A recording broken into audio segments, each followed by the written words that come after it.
We haven't got there yet, so.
Yes.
Okay, it is. Welcome, everyone. It is 6:01. I'm going to call this meeting to order for February 23rd, 2023. And with that, may I have the roll call, please? Would you like to do the flag salute first? Sorry, I don't know what happened, but would you like to start with the flag salute? Yes, oh, absolutely. I'll lead the group, and if you would follow me in the flag salute. Pledge allegiance to the flag of the United States of America and to the republic for which it stands, one nation, under God, indivisible, with liberty and justice for all. Okay. Thank you. And call the roll, please. Councilmember Karpinski Costa. Councilmember Lopez Taft. Here. Councilmember Middleton is absent. Vice Mayor Daniels is absent and Mayor Schaefer. Here. Next item, please. This meeting of the Citrus Heights City Council is cablecast live on Metro Cable 14, the local government affairs channel on the Comcast Consolidated Communications and AT&T U-verse cable systems. This meeting is closed captioned and live streamed at citrusheights.net. Tonight's meeting replays on Monday, February 27th at 9 a.m. on Channel 14. This meeting can also be viewed at the city's YouTube channel. Next item, please. Next item is approval of agenda. Move approval. Second by Karpinski Costa, moved by Karpinski Costa, second by Taft. All those in favor? Aye. All those opposed? Opposed, measure passes. Next item, please. Next item is public comment, and if you wish to address the council during the meeting, please fill out a speaker identification sheet and give it to myself. If participating via Zoom, you may use the raise hand function or *9 from a telephone, and I will unmute you when it is time to speak. Speakers are limited to 5 minutes each. When your name is called, please step forward to the podium and state your name for the record. And Mayor, I do have a couple of public comment cards to read under the general public comment tonight. And I also have a public comment to read during some of the other items, item number 6 and item number 9, which I'll hold until those items. Okay, great. So can we go ahead and would you read the public comments for this time frame right here? You want me to read or have the individual from the member of the public? I'm that would sorry, like to have the speak? individual from the public, not the the folks that are online. I don't see any on Zoom that have raised hands, but I know we have one and now a second speaker card for members of the public. If you wish to take them first, and then I can Okay, read I'll the take them public first comment. though. So the first up, and one comment real quick. We're all friends here. All of us have on this council have been at the podium. Please don't be nervous. You'll have 5 minutes to speak. But this isn't a discussion, so we're not allowed to really have an interaction discussion with you unless it's an agendized item. So with that, if Thomas Spencer will come to the podium, and he would like to talk about community connections.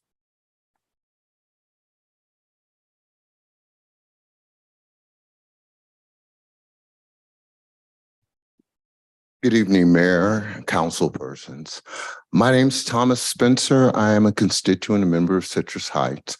I'm simply here today to speak of how great a job you're doing.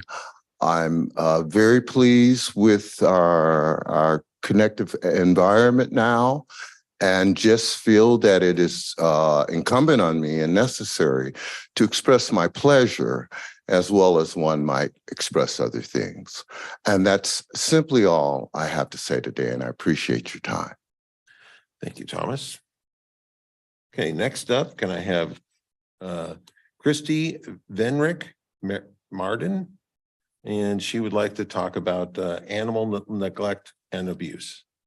Hi, I'm Christy Venrick Martin. I run a local nonprofit animal sanctuary and rescue, and I'm here to talk about the continuing dumping of animals, specifically at the Crosswoods Community Park. Not only have chickens, roosters, we have helped over 90 rabbits in the last 2 years that have been dumped in the park. We have contacted animal control, police, the Parks and Rec Department, the apartment complex, the library, and we are getting absolutely no assistance. Now, the Placer County Animal Shelter that the city of Citrus Heights works with is now refusing to take rabbits because they are full, but rabbits continue to be dumped. 6 rabbits were dumped last week. One of them has died at the park, and the other 5 were neglected. And I'm just putting it out there that we have a serious issue in the community.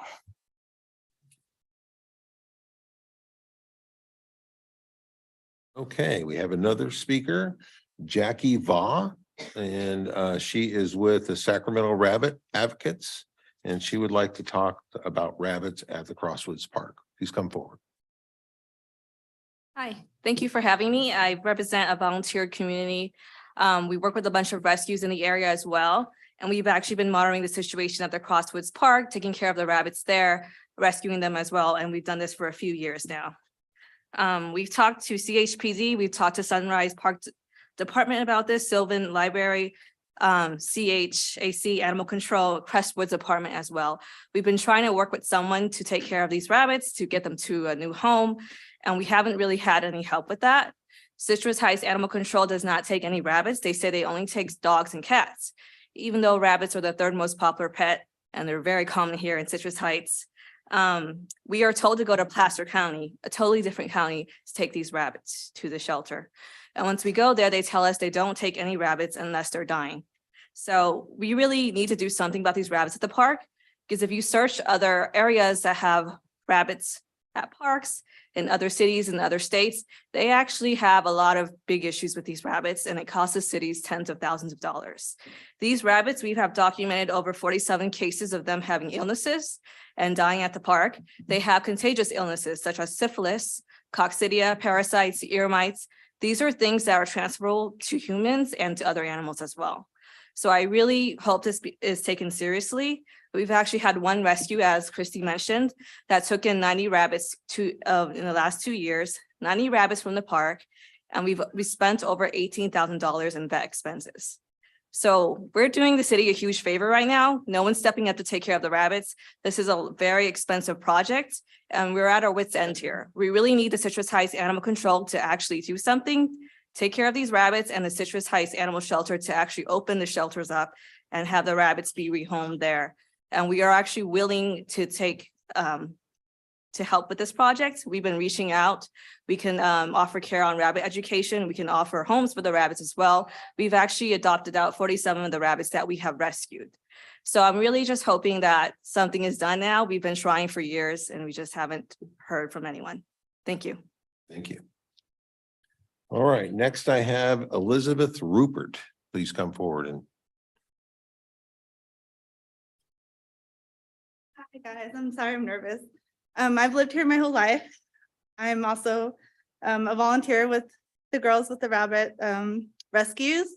I'm actually current foster for an organization called FUR, Friends of Unwanted Rabbits. And, you know, I'm in contact with the director and I just briefly messaged her. She said over the last maybe 10, 20 years, they've rescued over 500 rabbits at this park.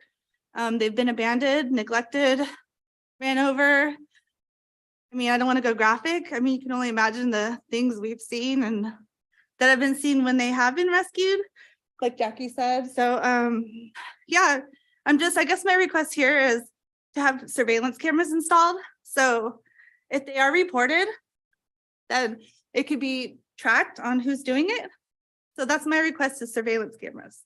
And if there are like existing ones, to see if they work. So when, you know, the volunteers do go, they do rescue, but we need to figure out who's doing this, right? Or else it's not going to stop. So that's just my request. That's why I'm here. And also for safety concerns, like, you know, I do take my kids there. And as you know, there's probably a lot of homeless issues around in the area. So just in general, surveillance cameras installed. And yeah, that's what I'm speaking about.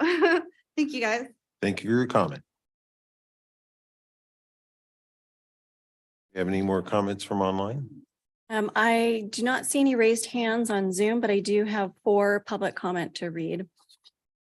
The first is from Olivia Zitter, and they state, "It is a shame that Citrus Heights has done nothing successful in the 30+ years that domestic rabbits have been dumped habitually and illegally at Crosswoods Community Center.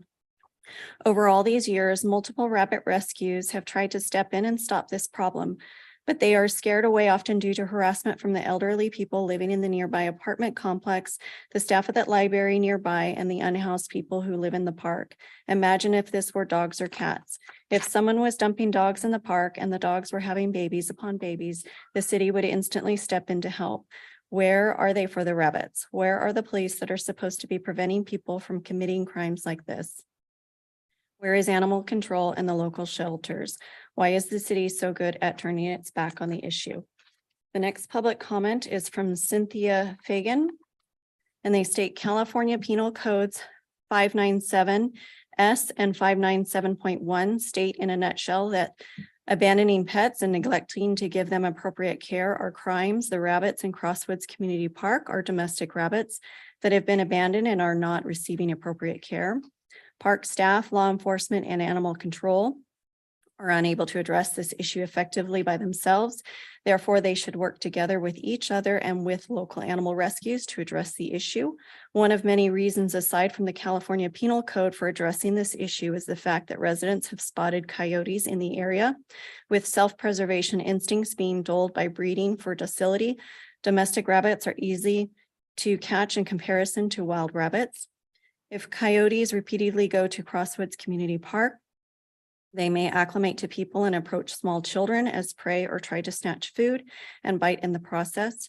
For the health and safety of all wildlife, domestic pets, and humans, the domestic rabbits should be rehomed by animal control shelters and rescues, while park staff and law enforcement work to deter further abandonment through various forms of media, park signage, and cameras. The next statement is from Bruce Howe.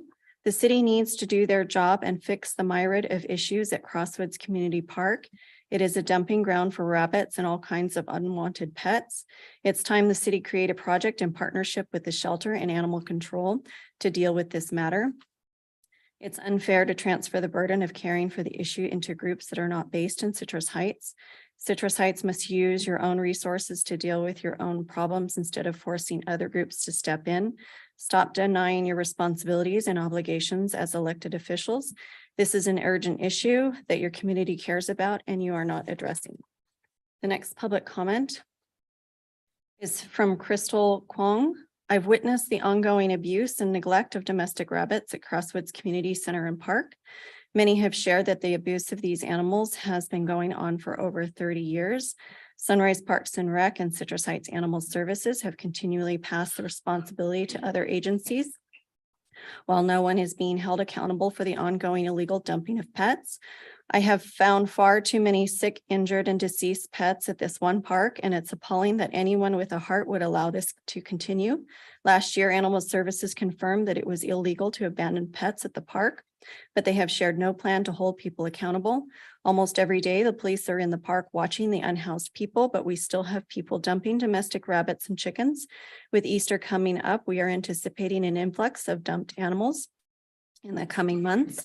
The summer of 2021, there were over a dozen rabbits abandoned within 48 hours.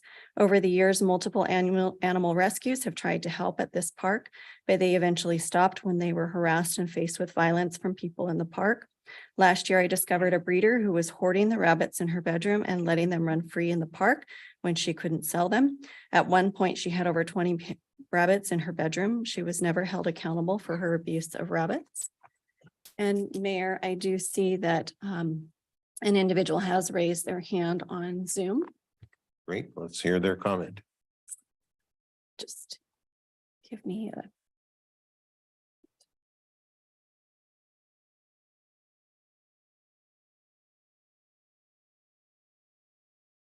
Omar Katie, I apologize if I mispronounced that, but you can now unmute yourself to speak. Hello, everyone. It's Omar Cardi. I just want to share a little bit about my experience with interacting with the rabbits and the unhoused folks and the folks at the library.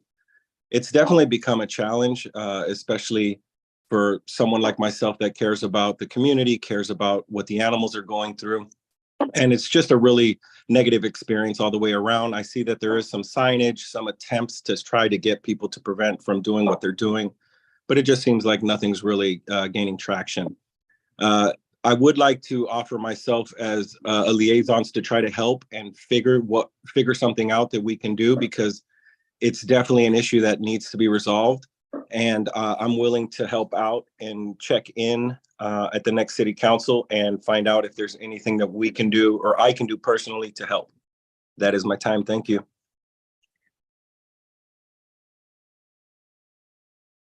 Other comments? No, that was all the public comment. Great. So, move on to the next item, please. Our next item is presentation number 4, recognition of retiring employees.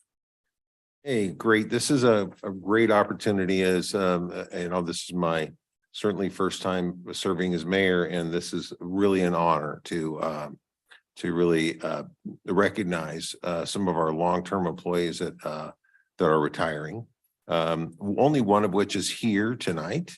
But what I would like to do is have Councilmember Jane Taft to read the resolution for the proclamation for Brian Koski, who is our IT manager who recently retired. Brian, are you in council chamber? Feel free to stand at the podium and be recognized. Brian Koski was unable to attend tonight. Ah, okay, great, no problem. I will read his amazing proclamation either way. Proclamation honoring Brian Koski on the occasion of his retirement from the city of Citrus Heights. Whereas Brian Koski began his career with the newly incorporated city of Citrus Heights on December 18, 2002.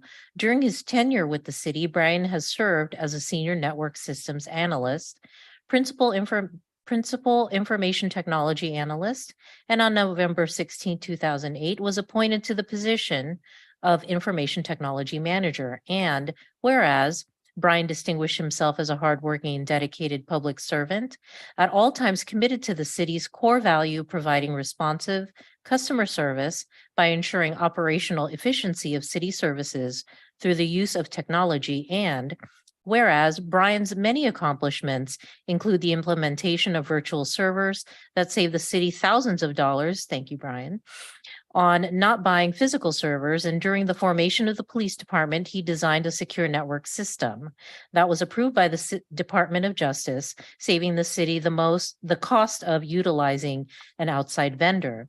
And whereas Brian has over 40 years experience as a network engineer and was instrumental in the implementation of numerous software and hardware systems. Additionally, Brian showcases musical talent as a guitarist and member of the Citrus Heights employee band, the Voluntold.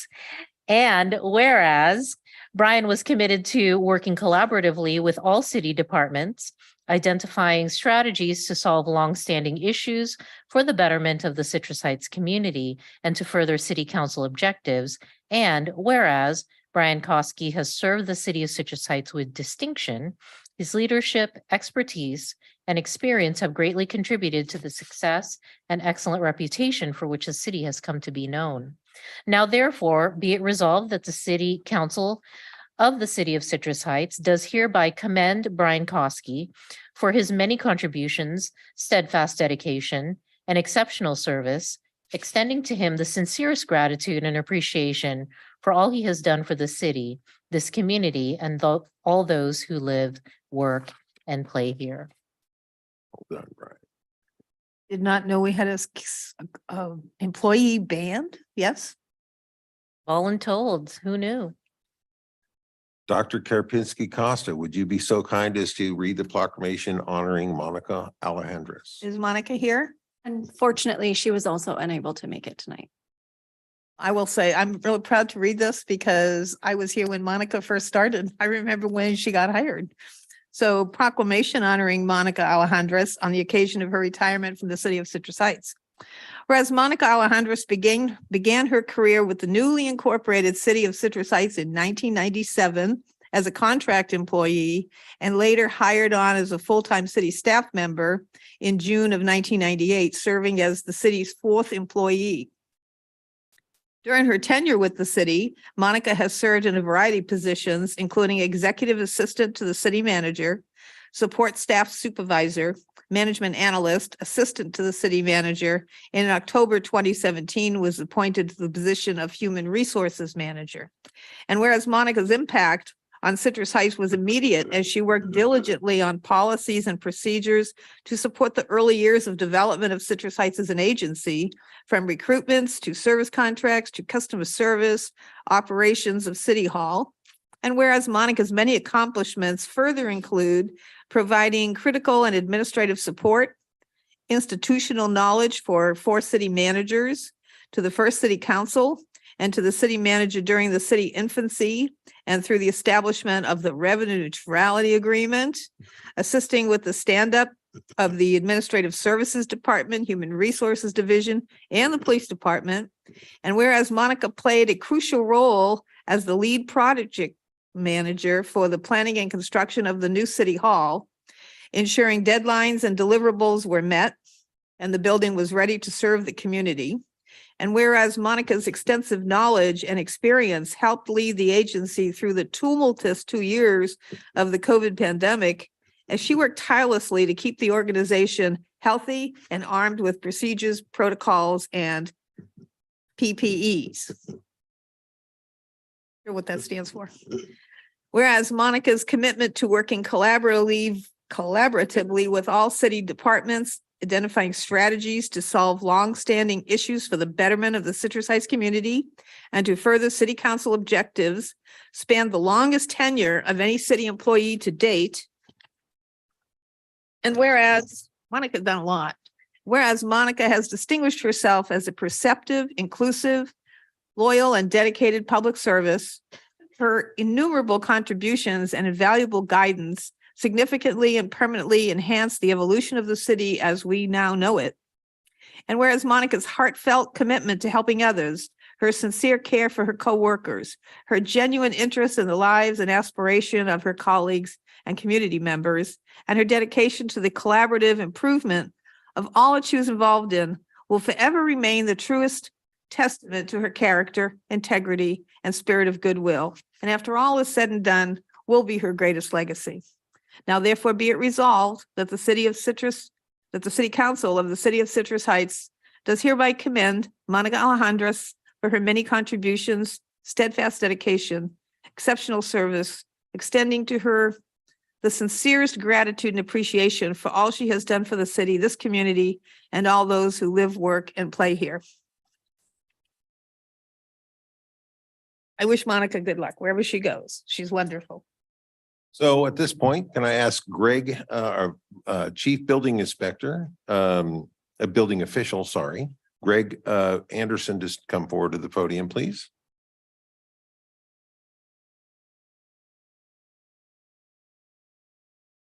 I hate to see you go, sir. You've been to my home a couple of times now, and You inspected my house. I hope it all went well. You did. It's all good. So, well, I'll get on with this here. So this is a proclamation honoring Greg Anderson on the occasion of his retirement from the city of Citrus Heights. Whereas Greg Anderson began his career at the city of Citrus Heights in 2000 as a contract employee and was later hired as a full-time staff member on June 29th, 2007. You were a contract employer for 7 years? Wow. Okay, serving as a senior building inspector on June 26, 2011, Greg was appointed to the position of chief building official. And whereas Greg is known for his exemplary job performance and service that reflect initiative, leadership, innovation, and efficiency. And whereas Greg has continued commitment to collaborate with the residents, businesses, and external and internal agencies to ensure the safe and sustainable environment for the city of Citrus Heights. I'm going to pause right there because I want to recognize Greg for his hard work. I got a call last July from the contractor who was building out the Patelco Credit Union, which we just had the grand opening for. And Greg provided very good assistance in a very quick transition from their old building, which is where the new See's Candy will be, which is in the Sunrise Village shopping center, to the Birdcage Center. So thank you, Greg, for all your assistance there. They're very grateful, and I got all the kudos, and you probably never heard a word. So I just want to convey that to you, that thank you very much for that. So whereas Greg served as an important member of the Sacramento Valley building officials, holding several positions on the board, including Secretary Treasurer in 2016, Vice President in 2017, and President in 2018. And whereas Greg supported the well-being of the region through the act of volunteerism, since 2016, Greg has served as chair of the SVA BO's Community Outreach Committee, which volunteers to rehab homes within the SVABO region.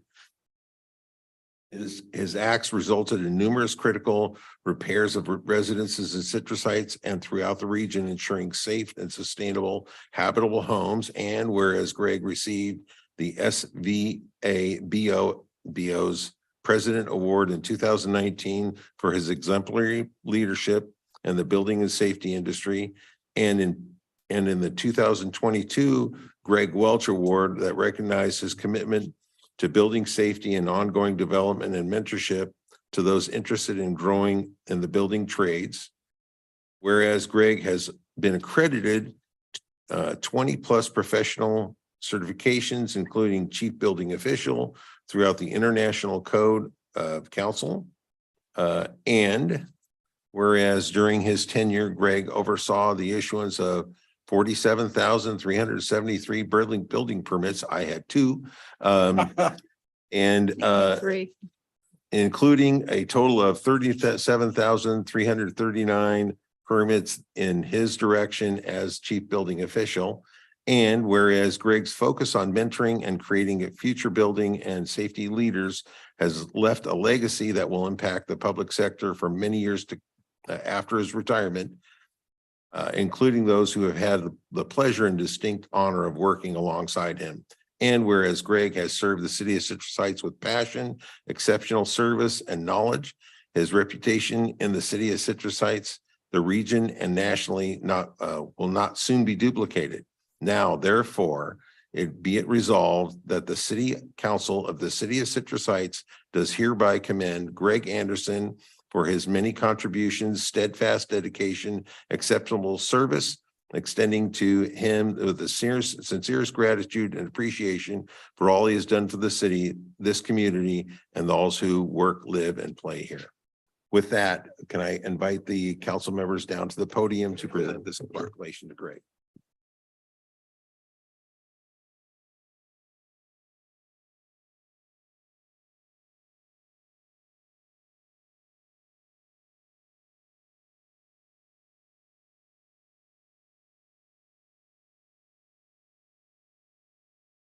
Wow, that was a mouthful. I only have to calculate it in you.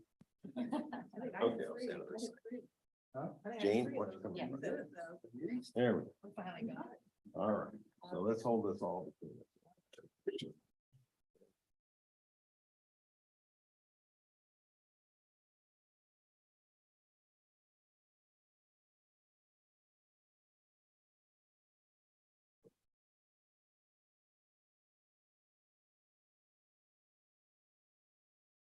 We got a lot of members of the team here and also Greg's wife. Come on up and get your picture.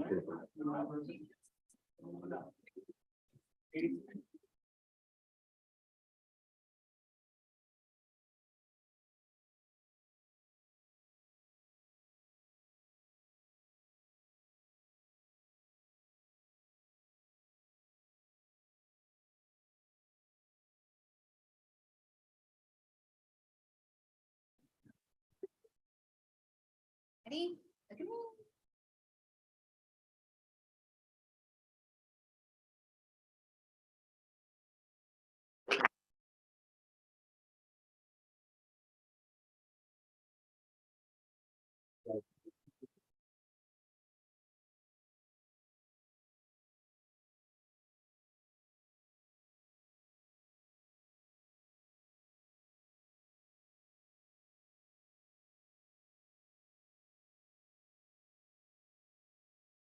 Can I make a comment?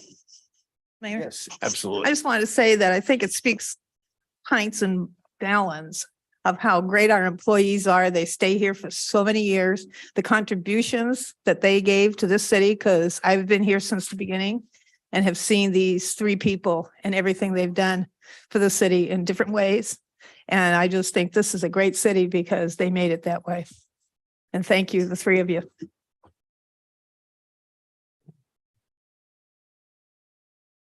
No, just echoing Jana's comments there. You know, I've lived here since 2000 and it's amazing the longevity we have with our employees because they love the city as much as we do. So thank you all.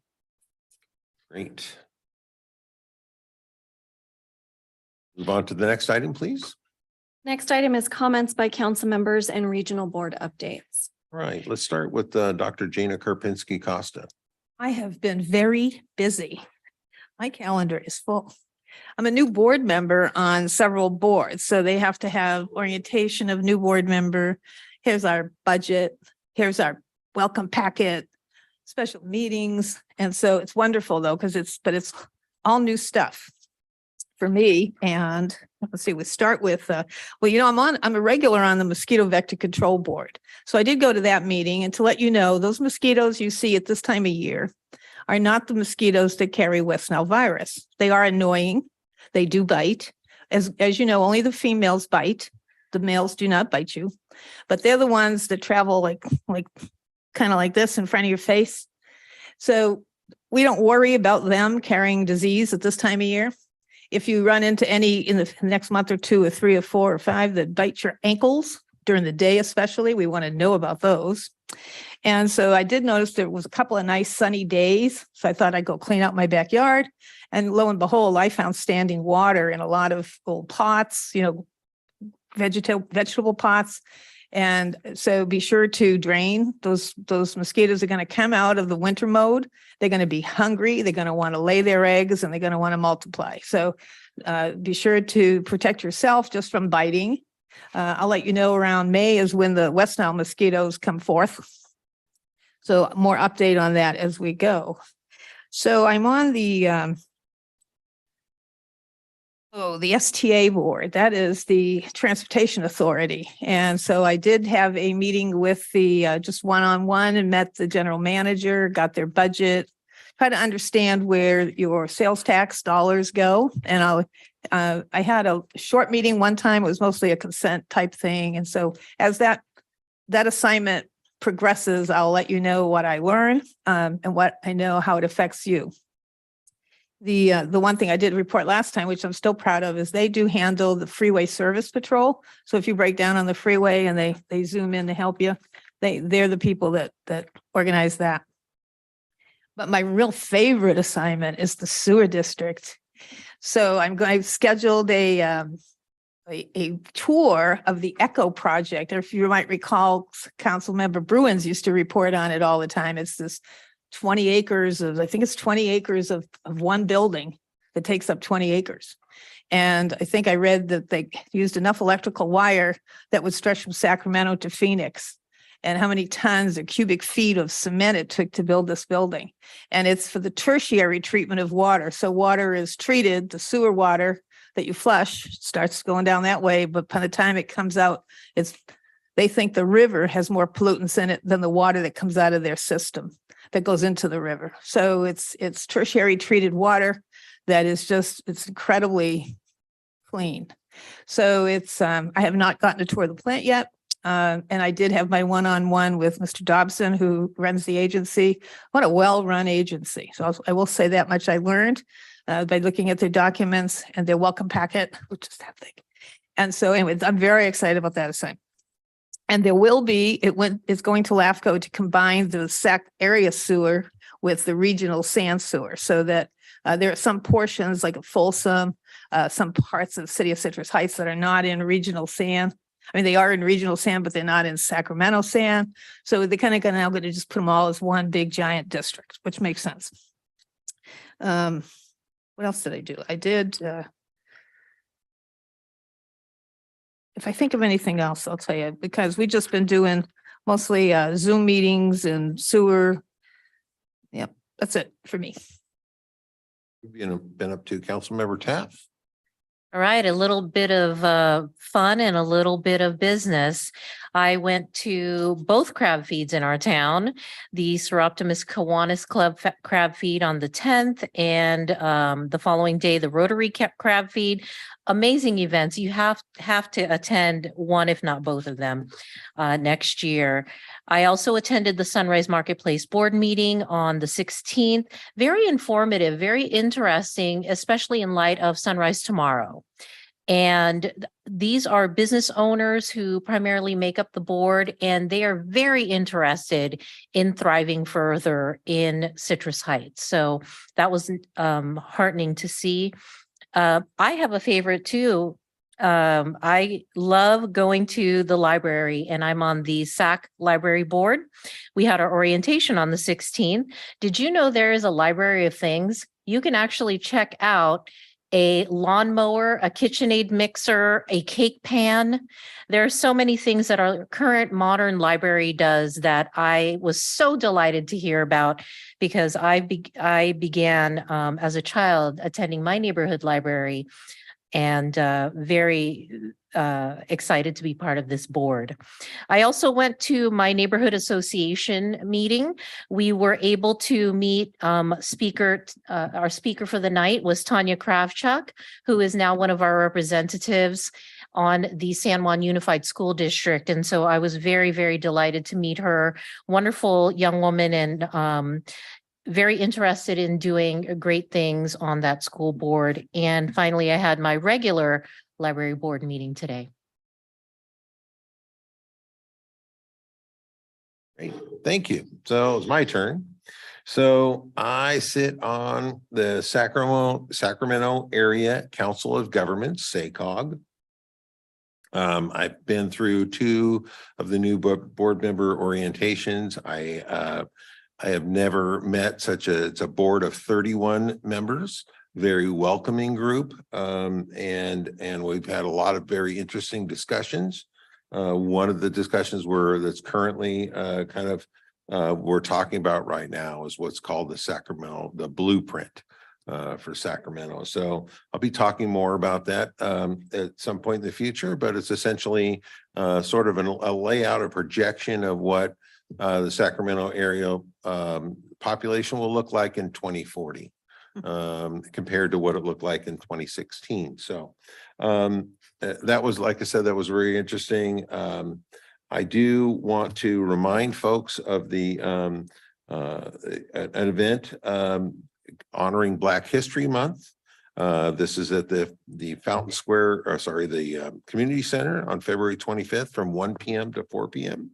So please do go and support that event. Unfortunately, I'll be out of town, so I won't be able to make that. But nonetheless, it's great that we should be recognizing that. And I know for a fact Henry will be there. Really? Yes. Okay, great, awesome. Okay, so with that, I did want to touch on Council Member Daniels and I and Supervisor Sue Frost went and toured the Registrar of Voters facility on January 11th. We talked about that subsequently to that, but what's bringing it to mind is some of you may have heard about a council member down in Lodi who is currently under charges of voter fraud as well as money laundering and gambling and all that sort of thing. And here's the thing, I really hope that anybody who does perpetrate voter fraud should be prosecuted to the extent of the law. And I'm going to be following that case very closely to see how that works out. He sits on the city council. He's an elected official. He was elected in 2020. And he really has, in my opinion, if it's true, if the allegations are true, he has betrayed the public's trust. And there's no greater crime in my mind than doing that. So I invite you to follow that case. It's going to be interesting to see how that winds its way through the courts over the next couple of years. So, but he says that he hasn't resigned and he still is going to maintain his seat. We'll see if that really stands. So with that, I'm going to ask to move on to the next item, please. Our next item is consent calendar item 5. Move approval. Do I have a second? I'll second. It's only our minutes. That's the only consent item. So, so all those in favor? Aye. Aye. All those opposed? Not hearing any. The motion passes. Okay, so can I have the next item, please? The next item is a public hearing, item number 6, on a proposed ordinance prohibiting commercial vehicle parking on public streets in the city. And the recommendation is to introduce for a first reading and read by title only and waive the full reading of an ordinance Adding section 94281 to Division 1 of the Citrus Heights Municipal Code relating to prohibiting commercial vehicle parking on public streets in the city. Before you get started, I want to, because we have two council members that are absent tonight, any action items that we vote on, it must be a unanimous vote for the three of us. So just be aware that this is certainly something we'll be considering carefully. Evening, Mayor, members of council, Alex Turcott, your chief of police, with me tonight as well, although he's always up here, is City Attorney Ryan Jones. Worked on this together. We're here tonight to give an overview of the proposed ordinance prohibiting commercial vehicle parking on public streets in the city. And if I could have control. There we go. So the proposed section 94281 is a prohibition against commercial vehicles on a roadway. It's similar to a section that already exists, which prohibits commercial vehicles from parking in a residential zone. That current section is 94267 subsection F, which prohibits commercial vehicle parking in residential districts. This proposed ordinance will add other business districts and basically encompass the rest of the city in the similar amendment. Purpose of this ordinance is to promote public safety and walkability in the city by prohibiting the parking of commercial vehicles on public streets. Adding this section to the municipal code prohibits vehicles from parking on all public streets within city limits. It does allow for temporary loading and unloading. It also allows for commercial vehicles to service properties within the city. So for instance, if you had a large plumbing truck, you could park your plumbing truck there while you were conducting a plumbing activity at the residence. So it wouldn't prohibit services from happening there, but the car could not stay for longer than an hour unattended without that service nexus, if you will. Commercial vehicles for this section means any motor vehicle used or maintained for the transportation of persons of hire, compensation, profit, or design, used and maintained primarily for the transportation of property as set forth in the vehicle code and also in our municipal code. And basically that encompasses your large semi trucks, some of your larger panel vans, and for sure the bigger delivery trucks. There's some photos here that you can see of an example, some of the issues, and this was really brought forward to us as a complaint from business owners in some of our commercial districts where their customers were having problems seeing around large vehicles that were parked on the street. So they would have to inch out into the street and just felt kind of uncomfortable. Also, property owners felt it was kind of a visible blight to take up it's taking up customer parking, but also just not the best look to have abandoned trailers and things like that. That feedback came to our council, and during our last strategic council session, can't get this to advance, Amy, if you could advance that for me. It became one of our strategic objectives aligned with under the goal of preserve and enhance public safety. The objective was present to city council for discussion, issues related to commercial vehicle parking on city streets.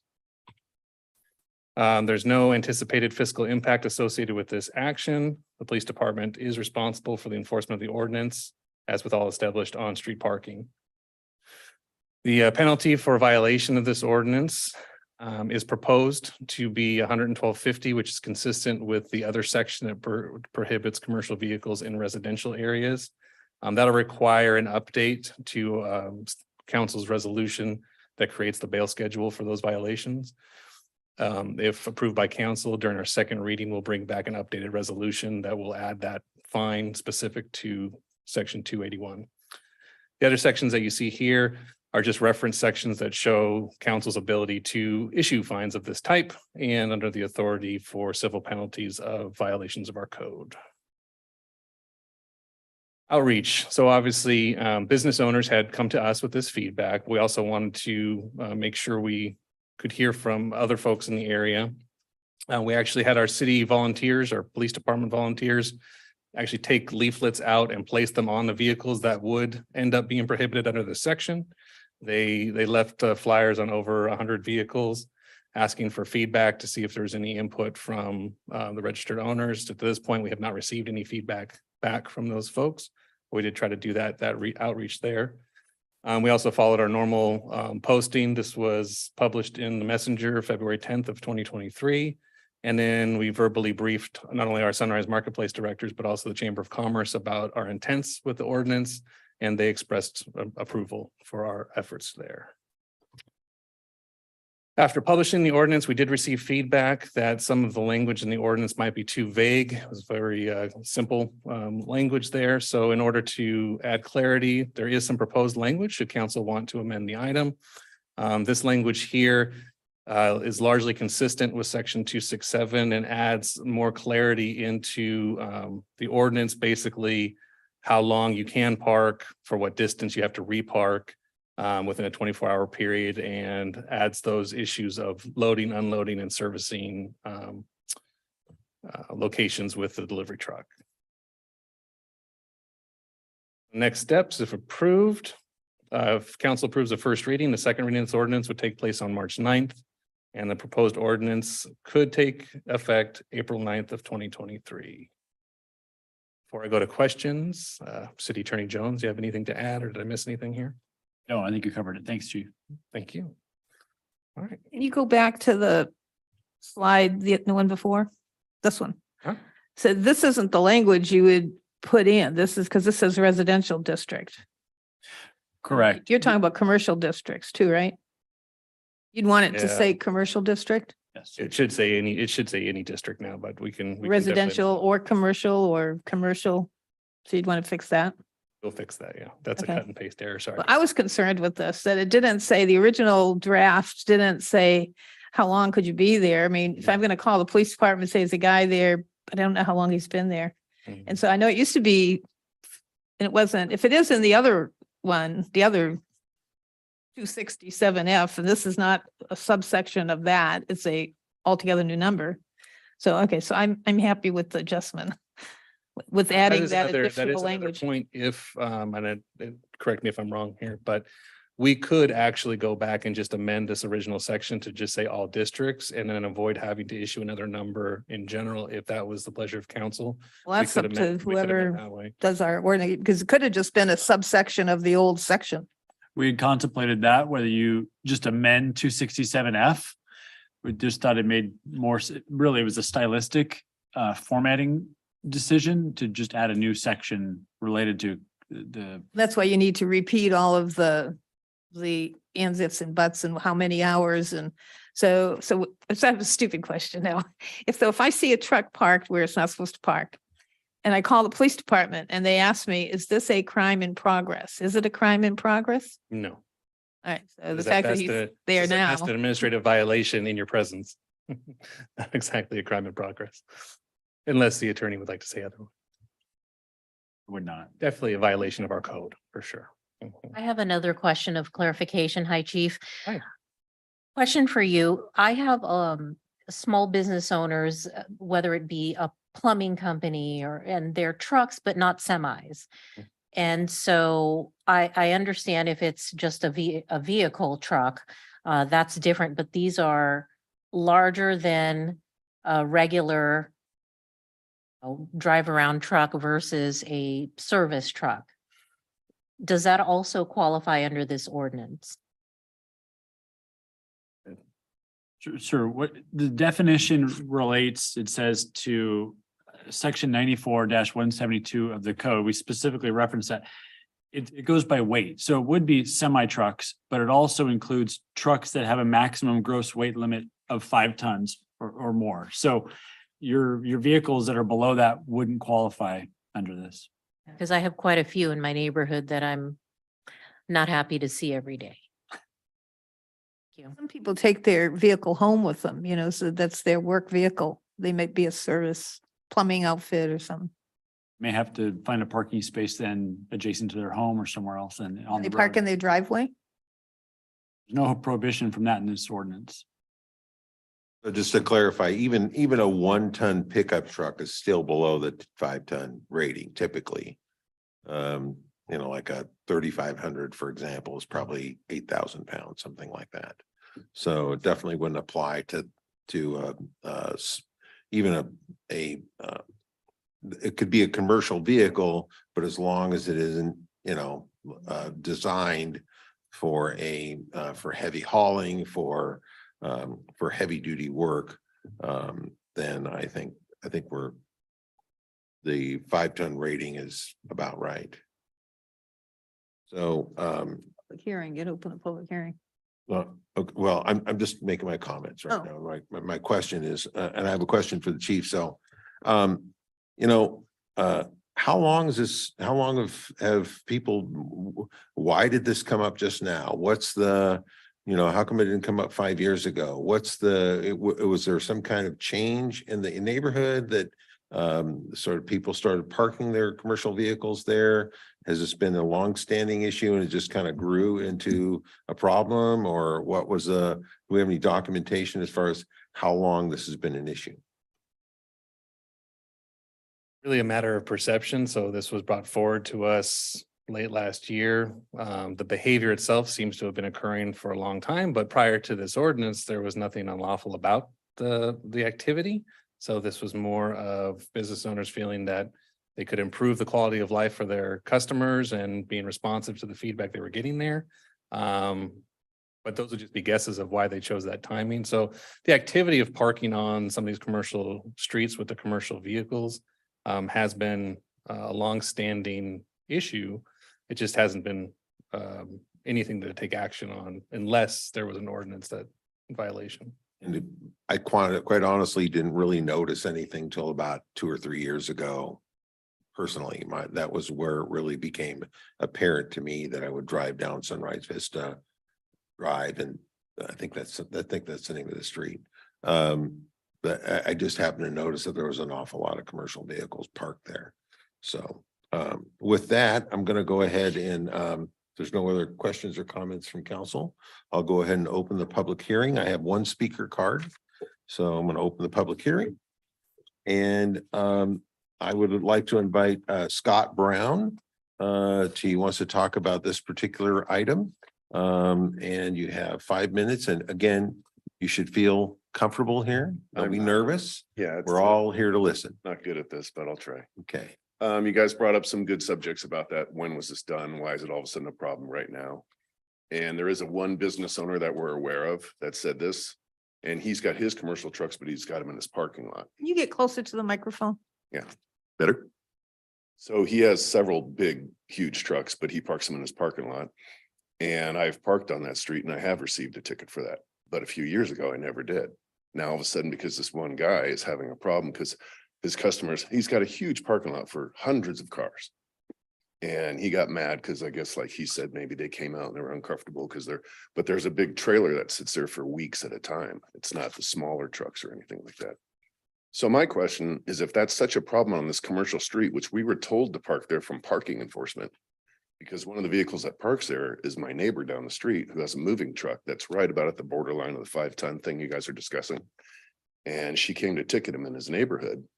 And then he said, well, where am I supposed to park? This is where I live. And I'm not going to go park my truck, like I have to go 30 miles away to park not 30, about 20, about 30 minutes.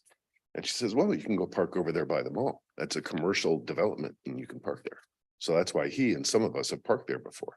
Now, all of a sudden, the one business owner has caused a problem with it. And now we're all sitting here going, we've been doing this. What's your problem? And with all the homeless people that are surrounding the place, we're like, I think they're more of a problem than a truck that's sitting here. It's not doing anything. If anything, it's keeping the homeless cars out of the way because there's people that sleep there in their cars every week. So we could almost block them out. But if this is such a big problem, why don't you allow us to park in the Sunrise Mall parking lot? That's 20 or 30 acres of dead space. If you want to charge us $100 to park there a month, cool.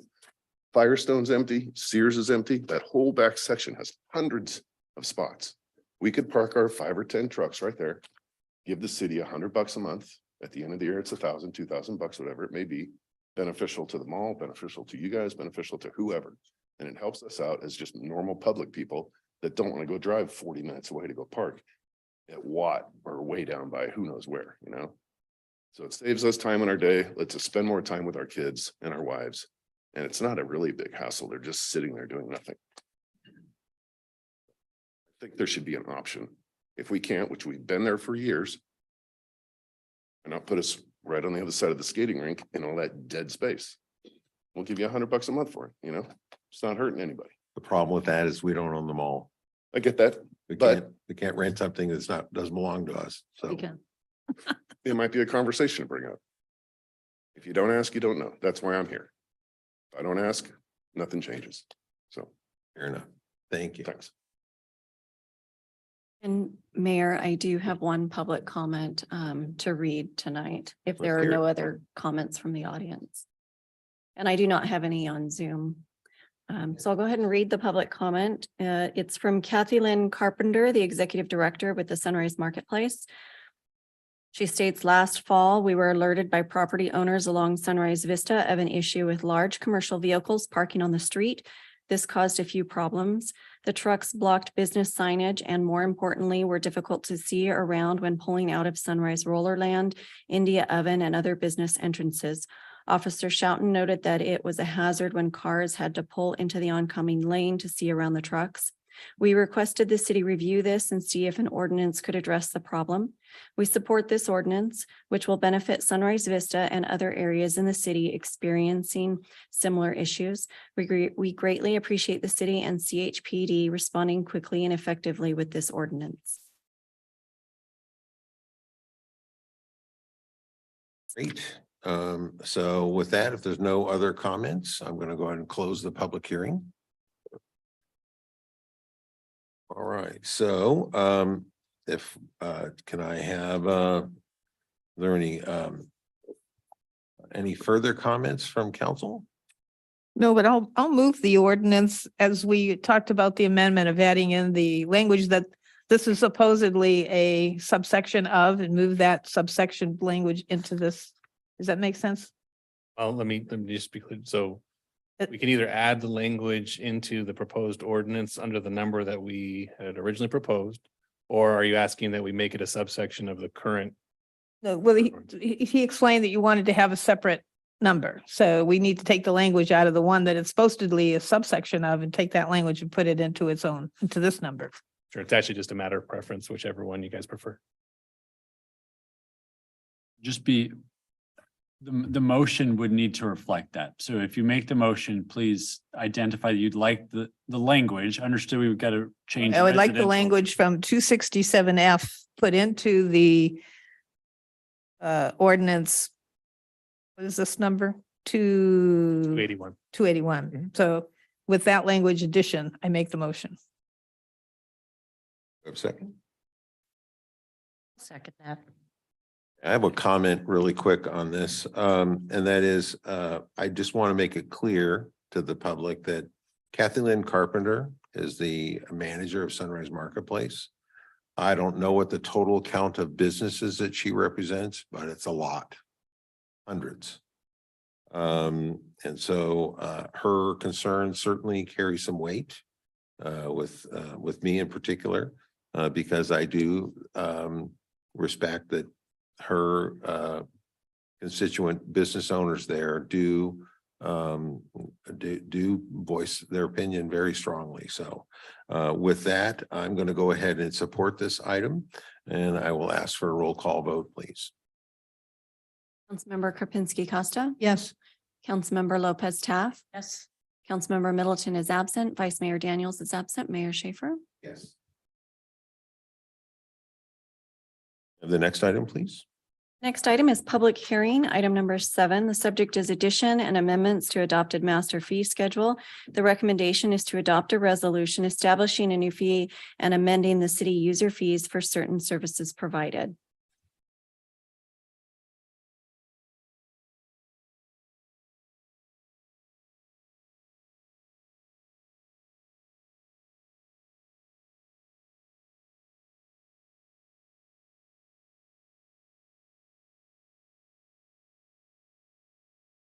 Good evening, Mayor Schaefer, council members. My name is Tammy Nosardi. I'm the finance manager with the Administrative Services Department. Tonight, staff is here to do an update to the city's master fee schedule.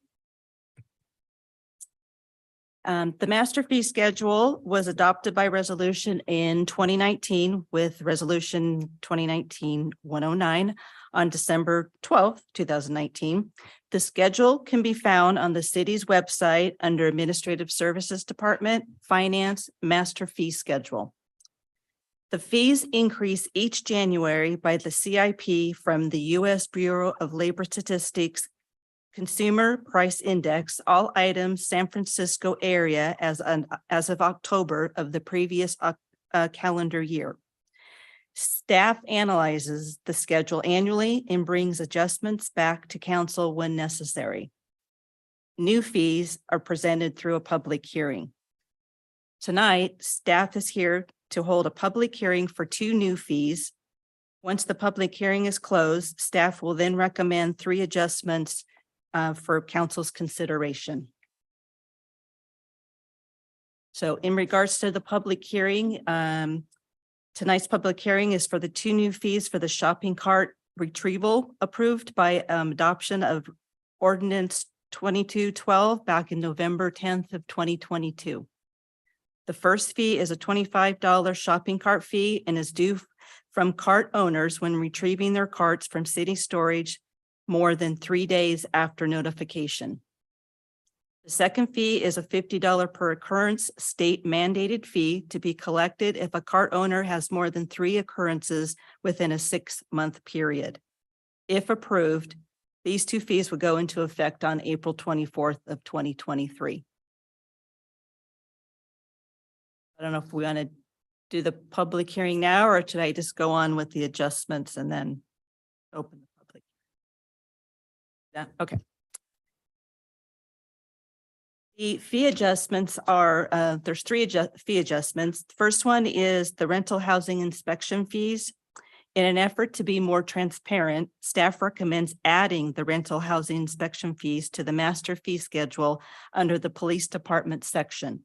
Currently, the fees in resolution can be found on the city's website under Police Department Inside CHPD Rental Housing Inspection Program. The second adjustment is a fee that's right in planning for the parcel map urban lot split. Staff recommends the fee be lowered from $5,000 to $2,000 based on actual costs associated with the application review process. And the third adjustment is we would like to add a new section called citywide fees. Staff recommends creating the section and moving the appeals fee that currently sits in the planning section and move it to the citywide section. The appeals fee of $250 was adopted by resolution back in 1999.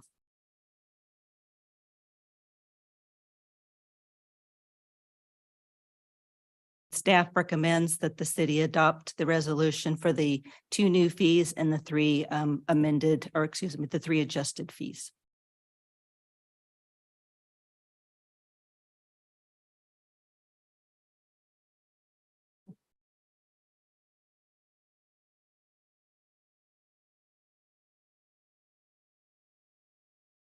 Casey, you're probably going to need to answer this question for me. So going back to the previous slide, please.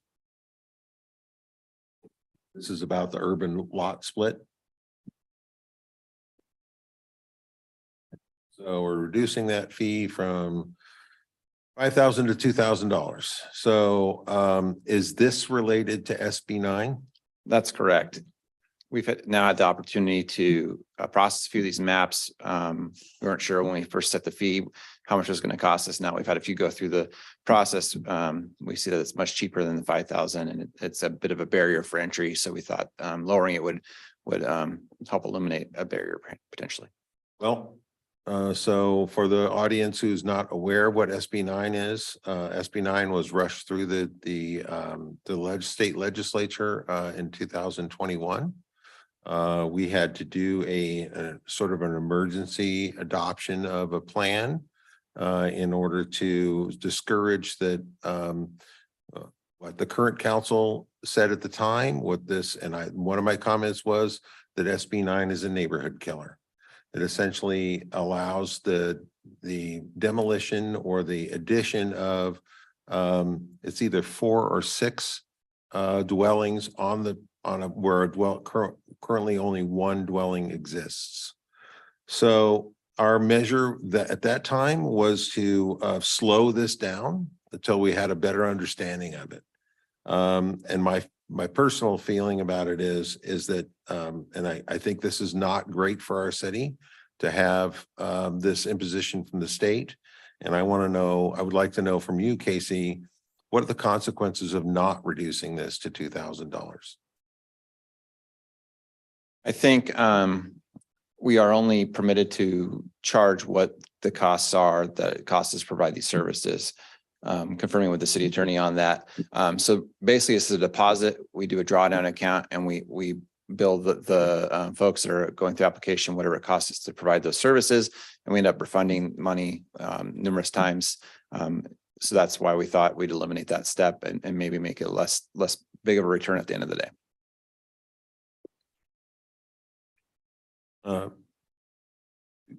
You weigh in on that for me?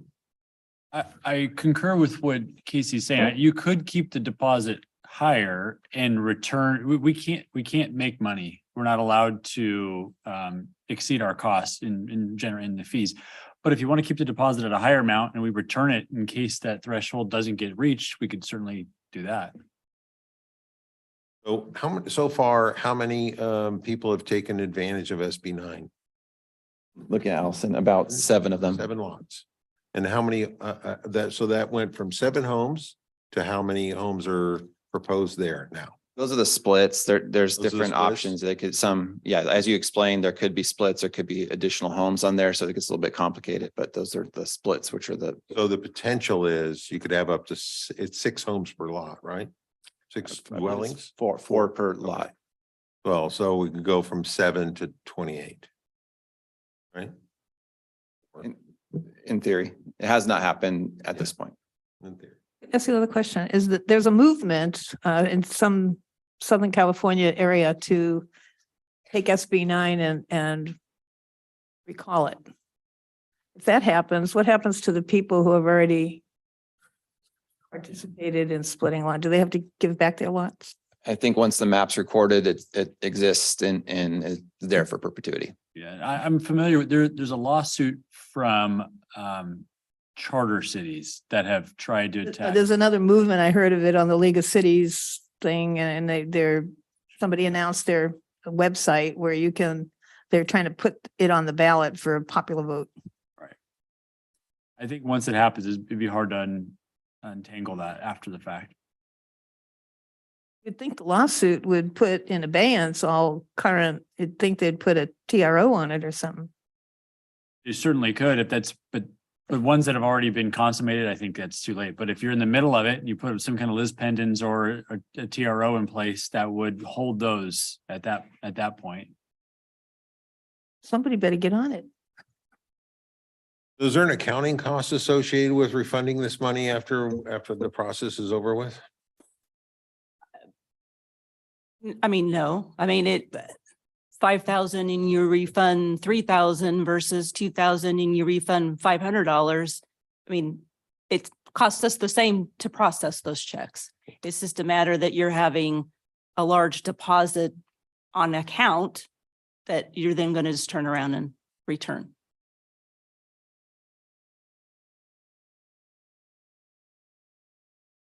Well, so we have a motion right now and We need to open the public hearing. I'm sorry. All right, I'm going to go ahead. Thank you, Casey. I'm going to go ahead and open the public hearing. Do you have any comment from the public or anybody on Zoom that would wishes to comment on this item? I don't see any raised hands. Going once? No one wants to speak to it. Going twice? Okay. I'm going to close the public hearing and ask for any additional comment from council members. Gina? All right, so I'm going to make a motion that I would like to keep the $5,000 amount for the little incentive that it might provide in slowing this whole process down. So other than that, I will Support that amendment for that adjustment. I will support your Thank you. doing that. So we have a We have a motion and a second. Is there anything else I need to add to this to make that clear? So may I have a roll call vote, please? Councilmember Karpinski Costa, Yes, as amended. Councilmember Lopez Taft, Yes. Councilmember Middleton and Vice Mayor Daniels are absent. Mayor Schaefer. Yes. Go on to the next item, please. Next item is regular calendar. I'm sorry. Item number 8, the subject is resolution to adopt affordable housing ownership program guidelines. The recommendation is to adopt a resolution adopting the affordable housing ownership program guidelines and finding the project is categorically exempt from review under California Environmental Quality Act, CEQA pursuant to CEQA guidelines, section 15061B3.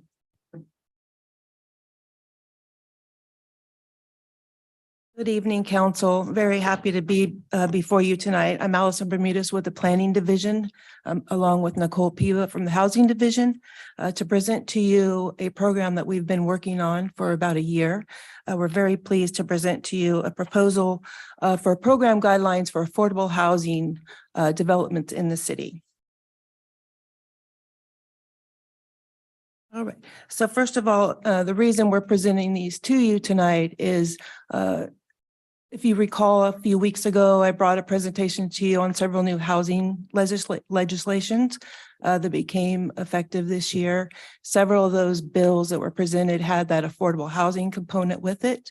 And really the purpose of those was to develop or to encourage developers when they're doing housing to include an affordable component in their projects. So should we have any of those projects come forward, we really didn't have the mechanisms in place to oversee or to guide that program. So that is the purpose that we have developed these guidelines in concurrence with our consultants that are here tonight. Ownership program, what we're going to talk about is how it relates to the general plan. It's a policy in the general plan and some of its goals. We'll talk about the purpose of these guidelines and to give you some program highlights. I'll have Housing Inc., our consultants, talk about the key components that are so necessary in this program and that are so great for the community. And then we'll wrap that up and answer any questions that you have. So first of all, the general plan and how this program relates to our general plan, specifically our housing element, which is a key section of our general plan that really talks about the city's policies and goals for the future for our community in the regard of housing. We want to promote housing, home ownership. We want to keep our housing stock in good repair. So it covers many of those elements. But one particular goal in the general plan is goal 24 that talks about a balance of housing, providing a variety of types of housing for segments of the community, different housing types and different affordabilities, specifically the policies that promote some different actions like leveraging funds, some private funds to promote home ownership, to encourage people to own a home where they work, and to really partner with our community and other agencies on promoting home ownership, and then really being innovative in how we do that. And we believe this program is hitting many of those key actions. So the purpose of the guidelines, as mentioned, is really to address affordable home ownership potential development in the city. We did review our existing policies and programs, and we didn't really have anything in place formal for those type of developments. So we did determine that we needed to develop a program and sought out help with our consultant partners here to develop this program. I'd like to turn it over to Housing Inc., who was really instrumental with Nicole and I in working together on this program. They're experts in the field of affordable housing. They work all through the state and really taught us a great deal, and we're great partners. So I'd like to turn it over to them to talk about the key elements of our program. Good evening, Mayor and council members. We're so excited to be here tonight. Like Allison and Nicole said, we've been working on this project for a year, and so we're really happy to bring you our findings tonight. I'm Teresa Martinez Gonzalez. I'm Robin Van Ecklenberg. Nice to meet you all. We'll tell you a little bit about who we are, and then we'll dive into the guidelines and how we worked with the city to structure them. We are a very small consulting firm. It's just Robin and I. We work all over the state of California. We've been working in affordable housing for over 20 years each. So we have a combined experience about 40 years, and we love home ownership. We partner with local governments, home builders, and property managers to offer homes for sale with restrictions, and we'll dive into that a little bit about that in our presentation, that are offered and priced for income eligible households. So we're working right now all over the state, but we're really excited about working with Citrus Heights because you're in our backyard. We work all over the state, but we're here locally. My family owns businesses here, and Robin's grandparents live here. And so we were just really honored to work here. We also, during the course of the year, have seen the housing market change, and also wanted to congratulate you on becoming a designated pro-housing city. So that was really exciting for us because just happy for you all. What we do is we work with cities and builders on affordable ownership to kind of manage the intersection between state and local housing regulations, guidelines, the finance and the fiscal responsibilities, and the day-to-day operations, and then bringing in, a layer of the important pieces for each city. And so we'll dive into what is important to the city of Citrus Heights for a potential ownership program. Add anything? No, I think that's great. And when we developed the guidelines, so as Teresa mentioned, we've each been doing this for over 20 years, come with a wealth of knowledge, and really look at developing guidelines that are more like framework, right, for developing successful long-term affordable housing programs that will be of value not only to the city, but to the residents. And, those who, as pricing increases, create that affordable housing stockpile available to the residents of the city. So that was kind of our approach to be able to partner. And then, as Allison mentioned, look at some of the programs that you already have in your pipeline, like your first-time homebuyer program, and trying to marry those regulations to make it comprehensive and kind of encompass that. So we looked at kind of everything that the city had to make it as useful and helpful, and also available to what you already have in your pipeline. So we're going to go over what the program guidelines are about and how that's related to this potential framework, and then we'll dive into the legal piece that ties it all together. So the program guidelines are a framework for a successful, equitable, and compliant affordable housing program. They establish the processes and procedures, both internally and externally. So how does the city and the staff manage the program day to day, but then also what are the individual roles and responsibilities for the different stakeholders, including the developers, the participants. And also the guidelines provide a long-term roadmap for monitoring and the reporting activities and processes. So if you think about, we spent about a year working on this program together to set up the next 45 years. So deed restrictions can be recorded onto the property, and they run with the land for 45 years. So when we were building this work, we're really thinking, what does the next 45 years look like? I'll let why don't you talk about this? Sure. So the guidelines are going to outline the framework for how the city administers and creates affordable housing programs in the city.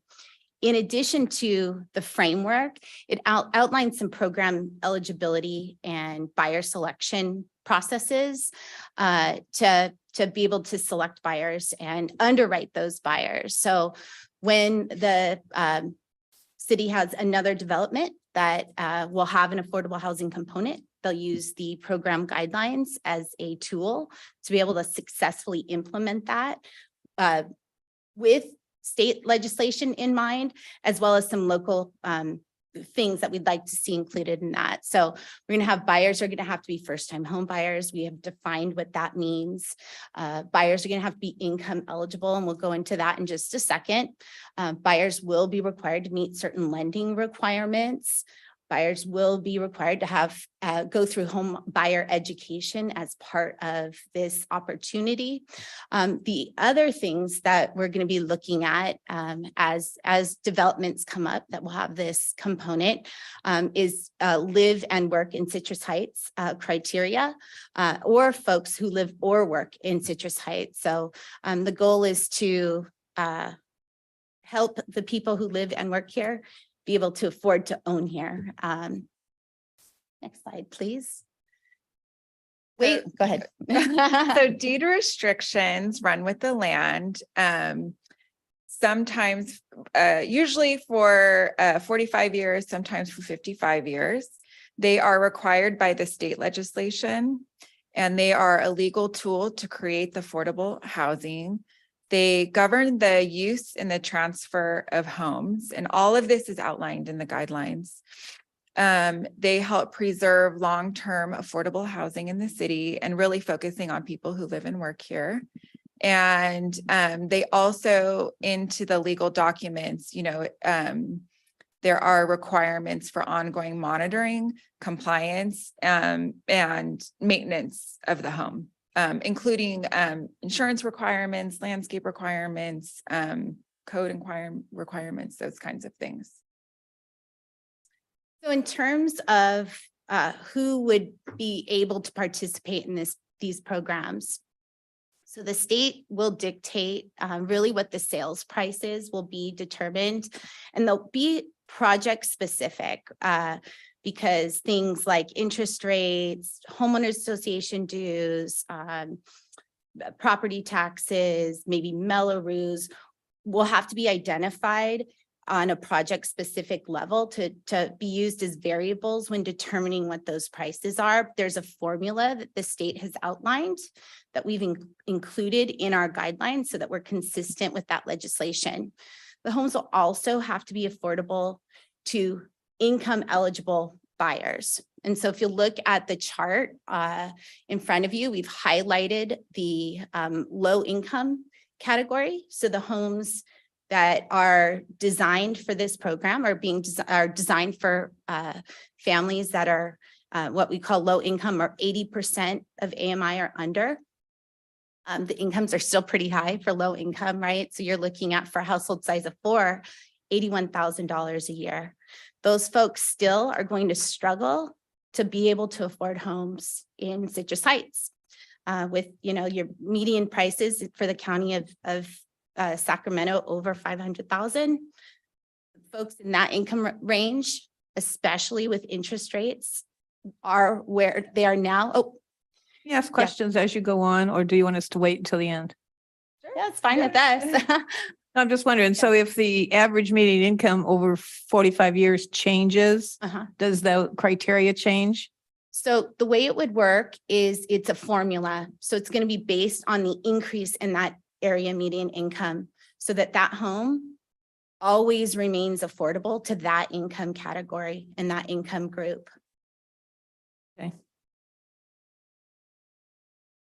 So for example, the other thing is that you have to be below the household income limit, but you have to earn enough money to afford the mortgage.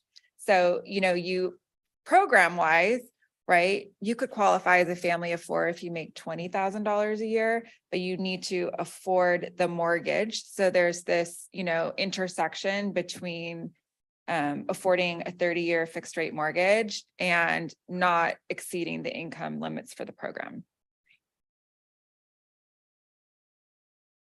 So wrapping up, the ownership program guidelines embody the state and could be local housing regulation.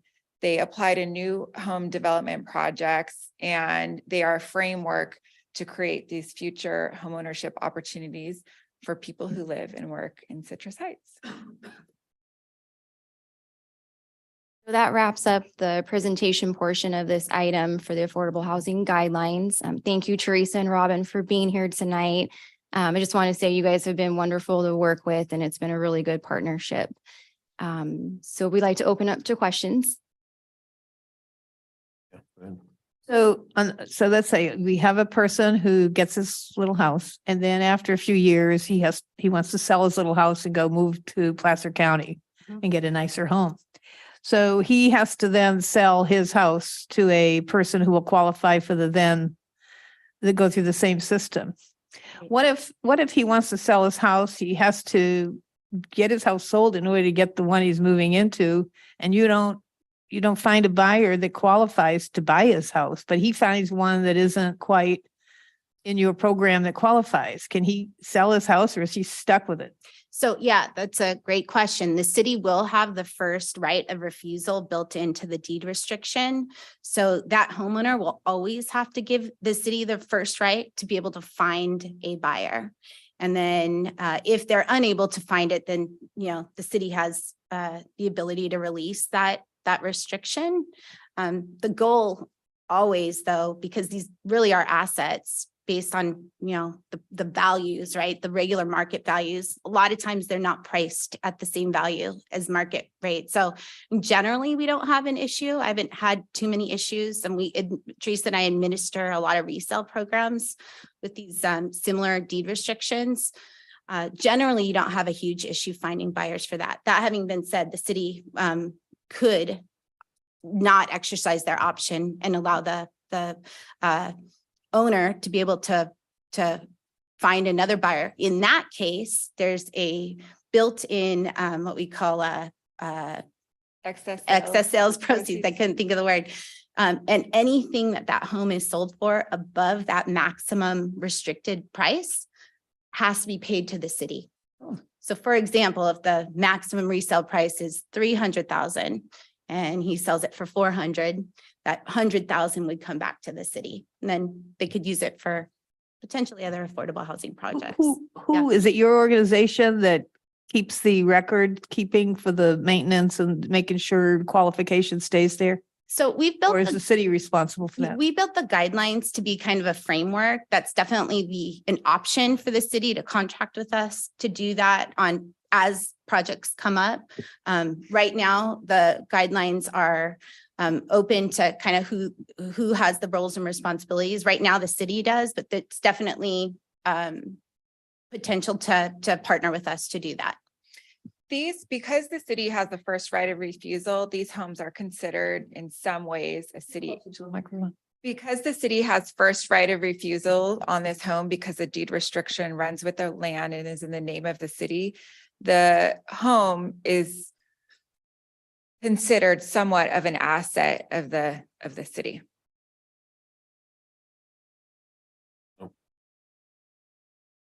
There's a lot, there's so much we could talk about. One question leads to, A long item. Yes. So I hope I'm not talking too much. Oh, you're good. So thank you for coming and presenting to us. What is the difference between the value, the full market value versus what you would consider an affordable home value? Is there a calculation? Is it a formula of parts?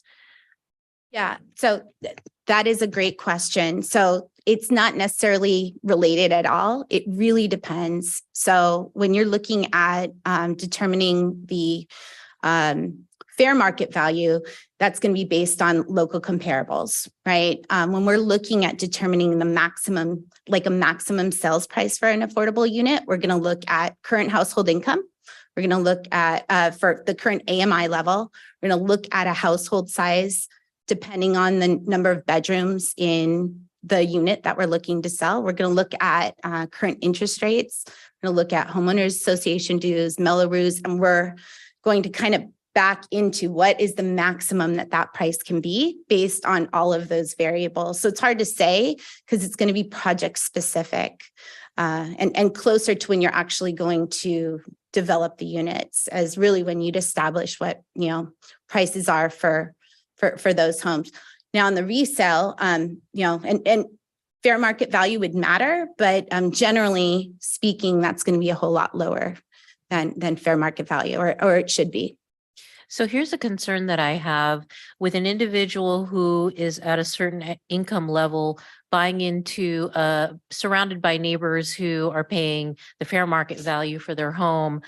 What will be their required upkeep of that home? Will it be determined that they have the extra maintenance dollars to be able to afford that part of home ownership? Because I know, for everyone else, that's a difficult part of the equation as well. Can I give a Yeah. scenario?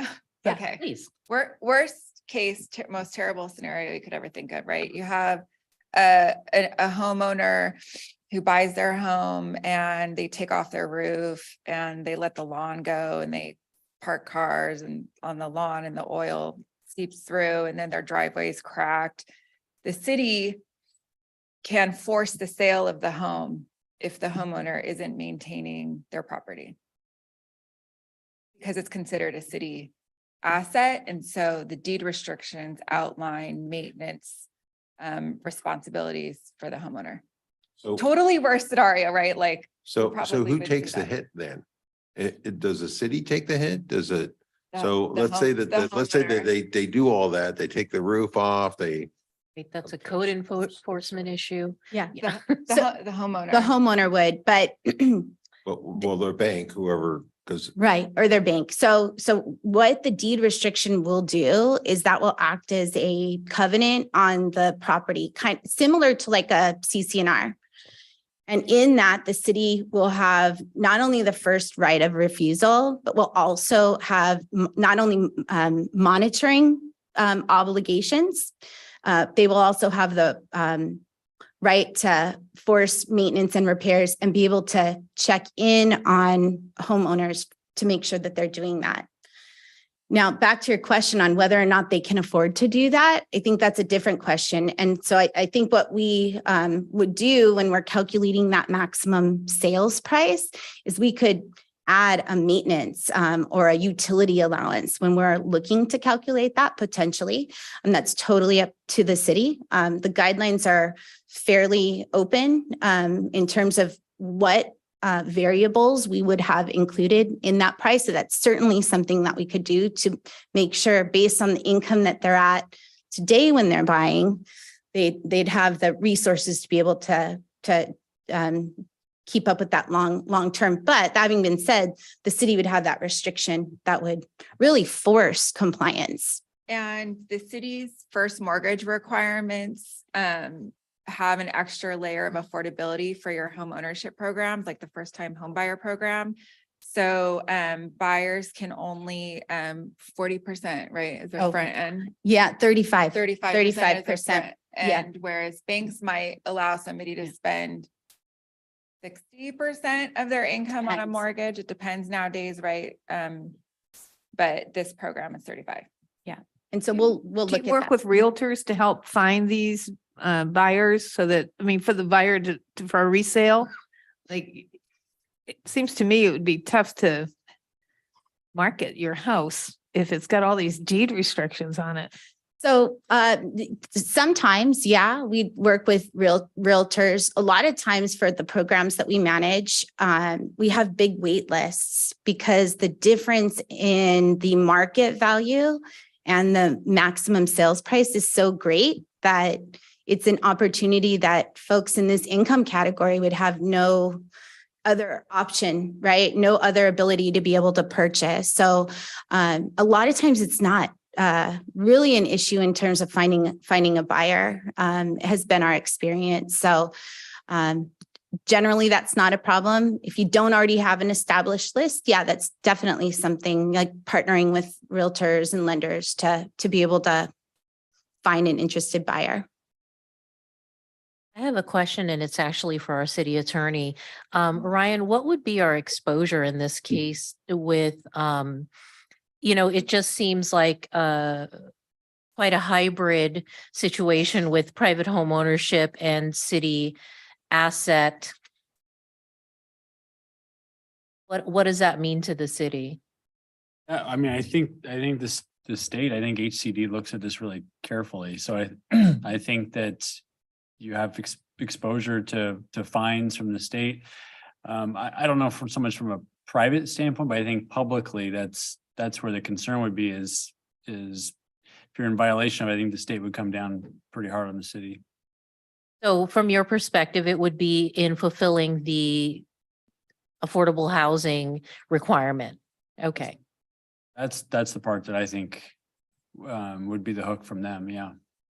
Thank you. Can I add one more thing? We've modeled this based on programs that we've administered kind of all over the state. So there's nothing too revolutionary in terms of how we'd administer the program or the documents that we'd use. We really kind of try to take a best practices approach when developing these programs. So, we've administered similar programs like this down, starting in the Bay Area for, like Teresa said, about 20 years. So there's history and there's precedent there. So I'd just like to say that, if you're concerned about the exposure, there's a precedence for this in the greater Bay Area. A couple of questions. Are you guys done? Okay, so let's say that you mentioned the family of four is 81,000. So 80% of that is 64,800. If it's 30%, it means that the dwelling is going to run around 200,000. If I can, the 81,000 is actually 80% of the median. So that is 80%. The median price for Sacramento County is 102,200. That's not based on That is the 80%. where we in the city of Citrus Heights, it's based on the whole Sacramento County, including Fair Oaks and Correct. Folsom and Yeah. Rancho Cordova. Yeah. Correct. Which I think our particular number is a little lower in Citrus Heights than it is in Folsom, for example. So what is number one, where did this housing stock come from? Is it built? Is it existing homes? And if it's an existing home, how do you get into that? How does that work? So the where would be on new developments. So on new developments that maybe the city is designated as a surplus lands site, a certain percentage of those homes would be required to be set aside for the affordable housing program. So it'd be on new developments. Going forward, after developments are built and the set asides are made, then that would be, an ongoing resale activity for the city. So is this, so we already designated some lots for Habitat for Humanity to build some homes there. Are you guys working with them, or are they directly are you guys working on a similar sort of competing program, or how does that work? So they likely have a program outline that's very similar to this. So this would be for non-habitat sites.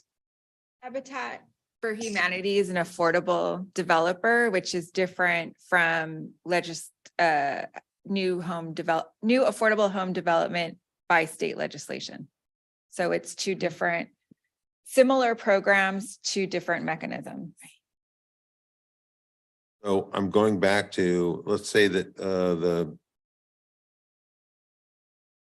median price, where did you, for the family of four is 200,000. Correct. Okay, so if I'm 80% of that, right? So about 80,000. Correct. How much home can I afford with no down payment? You can afford right now with current interest rates about 260,000 a year. Not a lot, and which is why this becomes a real asset, right, for the city. When you're looking at similar homes are probably closer to 400 or 500, probably 5 and up. This becomes a real asset, not only to the city, but the residents who in that income range. And again, those are pretty high incomes when you look at it, really have no other opportunity to be able to afford particularly new homes. So if this is over 45 or 50 years, let's say that I buy this and 15 years down the road, I decide, and I want to rent this. I'll buy a different house. I want to rent it. Yeah.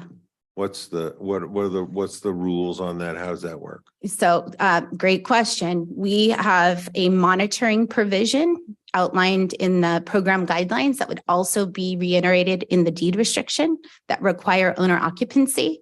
In addition to that, the city would be obligated to monitor ongoing annually, generally annually, like you already ongoing your home funds and your Cal Home funding. So that's already something you're doing. It would be kind of the same thing. They would be obligated to monitor and make sure people are abiding by the restrictions. So rental would not be acceptable. Do we have any developments right now that are on the horizon that would qualify for this program? We do not have any that are in the pipeline. Sylvan would have been one, should that project move forward, because that land was designated a surplus by the city. We would have that requirement that a percentage of those lots would be put in an affordable program.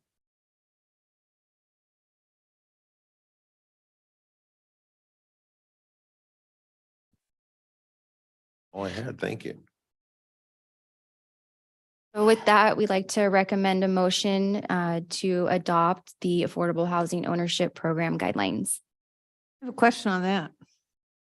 Do we need to adopt it before we have a project in front of us? Wouldn't it be more likely you would get a project and then it would have some affordable homes in it, and at that time, the planning commission or council would then adopt the guidelines? Correct. Well, the guidelines will help establish the framework, because what would come before you when we had a project would be the actual affordable agreement that outlines the specific details that the developer would be providing us, and who's going to do what portion of the program. That would all be identified at the time we had a project. These are very broad guidelines to kind of help those conversations get started and help us develop the framework when we have a It project. seems some of these could be modified at the time of a project. Correct. To fit the project. Yeah, they're very broad Redundant. on purpose. We try to be a good Boy Scout and be prepared to make sure we have the rules set in place that we can, as developers come in, we can talk to them about them. We want to make sure where we have the discretion as a city that we can do that. For example, without these, it'd be harder to say, hey, first right of refusal goes to people that live in Citrus Heights. Second right of refusal goes to people that work and live in Citrus Heights, and so forth. So by having these in place, it gives us the ability to have more control over the areas that we have discretion to help align with some of the city's policies. Back to Tim's observation, can a person who has existing home say, hey, I want my house to be an affordable house, and so will you help me sell it? And because I just need to get out of town, and I'm willing to take what I can get, make this house affordable. Can you do that? All right. No, right now, this is for new development, Okay. right? And that's definitely something that the city could contemplate. There's other jurisdictions that are doing like deeds in exchange We're for so built programs. out. We don't have a lot of opportunity to put affordable, except for the SB 9 stuff.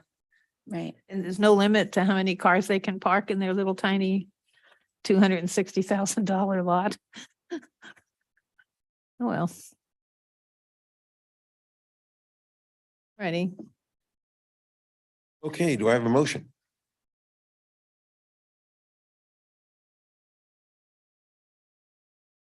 Mayor, I can't remember if we asked for public comment or not, but we should. Oh, absolutely. Thank you. Let's go ahead and open the public hearing then. Are there public comments on this item? I don't see any raised hands, and I have not received any speaker sheets. Anybody from the audience care? Take a Audience care to public weigh in? comment. Michael. Okay, I'll close the public hearing then. All right. Now do I have a motion? Okay, well, Here's what, I just think that we ought to wait until we have a project. Makes more sense that we can form our policy around a project instead of have a policy and hope a project fits into it. Mr. Mayor, I think we could talk more about this at a future meeting. I don't think there's anything. When we have a full council for Yeah, I don't think input, that the whole council is not here. Maybe it'd be good to come back and have a and bigger have some discussion. Wider discussion on this. So we could And maybe the certainly do gals that at a could come future back meeting. too, because they do a good presentation. Or we could arrange for that. They do a good presentation. So let's defer this item to a future council meeting. So with that, I should have said this at the beginning of the meeting when I asked for approval of the agenda. But I would like to recommend or make a recommendation that we move item 9 to a council meeting, a future council meeting where we have a full council. Can second that.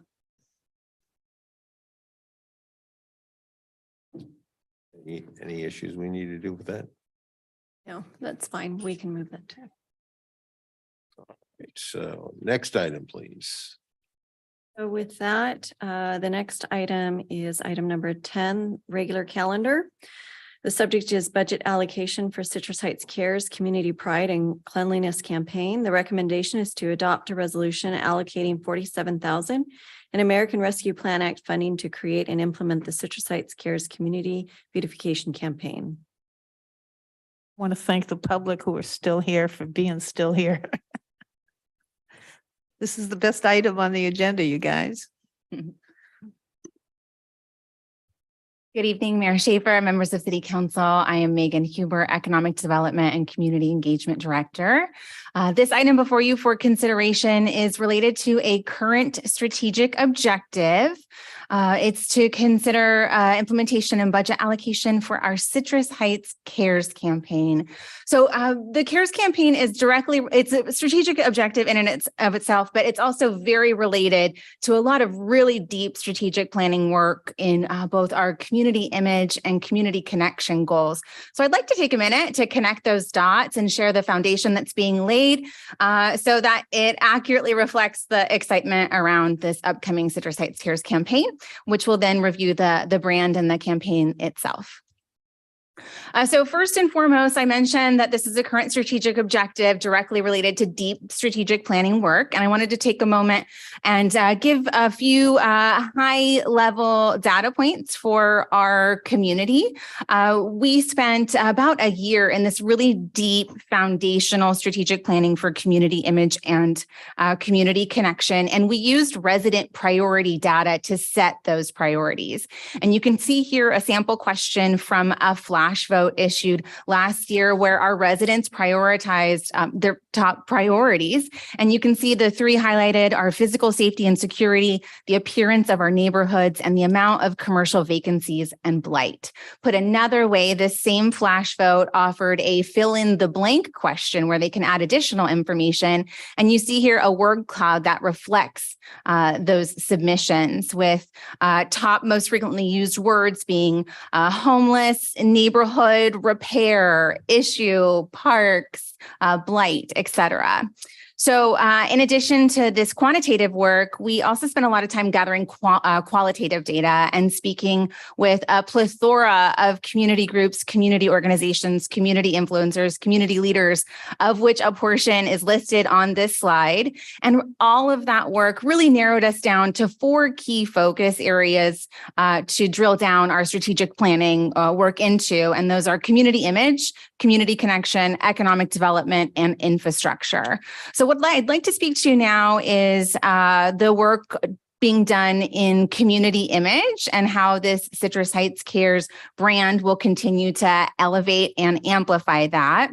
All of these community image goals were codified via a resolution of City Council adopting our focus area work plan. And that was a series of about 49 recommendations from staff on how to advance all of these priority areas. For our community, all of this strategic planning information can be found at the website on this slide.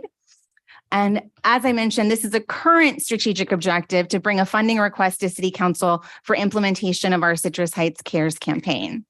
So putting all of this together, I'd like to set the stage by describing the foundational work that city staff has done over the last year to advance those strategic goals and strategic objectives, specifically in that community image category, reviewing the toolbox that we're building. And it's really three things. It's tools for beautification, tools for homelessness prevention, and our third and most important tool is our community.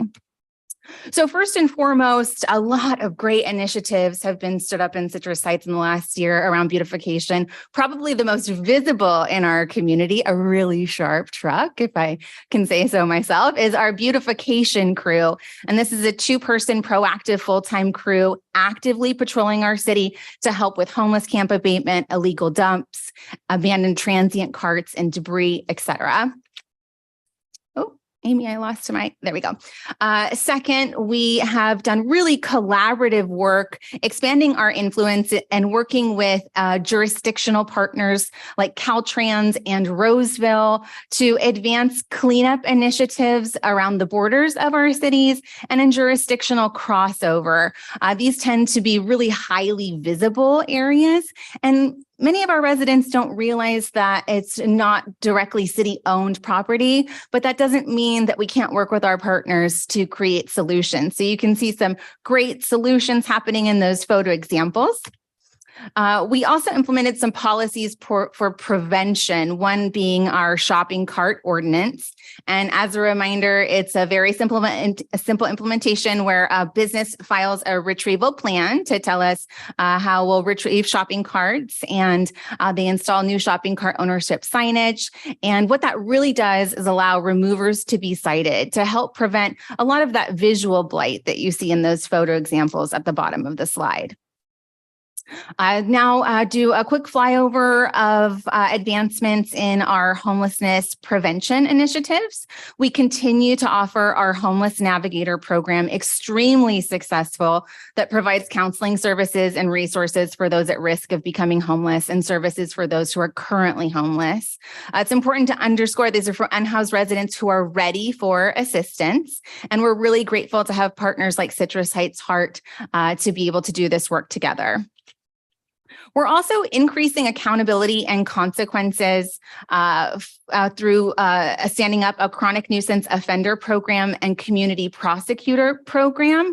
And those certainly are not housed or unhoused. We have an expectation that our neighbors are good residents, and these programs are tools that have been put in place for folks who are not being good residents. So all of this work has been embodied into our Citrus Heights Cares brand. This is a visual stamp. You saw it on the beautification truck that we're using to be able to easily identify all of this community image and beautification work and effectively tell the story of progress that's being made through really sharp and focused strategic planning. It's really important to us to do great storytelling. You know, if a tree falls in the woods and nobody's around to hear it, did it really happen? So we're being really intentional about pausing to effectively tell the story as it's happening to make sure our residents know the progress that's being made. And frankly, to know the resilience that it takes to problem solve. This is not a magic bullet toolbox by any means. It takes resilience and consistency. And we want to be able to share that with our residents and businesses as well. We're also committed to continuous education. I want to thank Sergeant Sessamino and our partners at Citrus Heights Police Department who helped us roll out these informational flyers that are essentially a snapshot of all of these resources and work being done to be able to educate on the tools that are available. And most importantly, the third item in this community image toolbox that we see being the most effective is our community.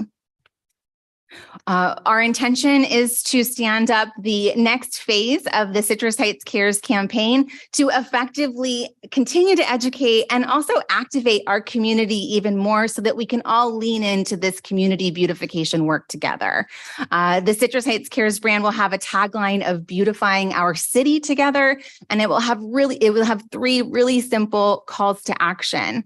We'll ask our residents and businesses to report, we'll ask them to maintain, and we'll ask them to chip in with us. So some quick highlights on what that sounds like in the report call to action. This is all about creating mindfulness for proactive reporting. It's really easy. I'm guilty of it myself, driving past a pothole on my street and silently complaining about it to myself in my own head, right? But what's most important is that we bring it to the attention of the folks who can fix it. And our General Services Department has been really hard at work launching our new tool, See, Click, Fix, which is available as an app, also as a portal on our website. We, of course, offer additional channels like direct phone and email to log these issues as well. The report call to action of this campaign will be to educate and help our residents and businesses recognize the things that we can log to more proactively fix.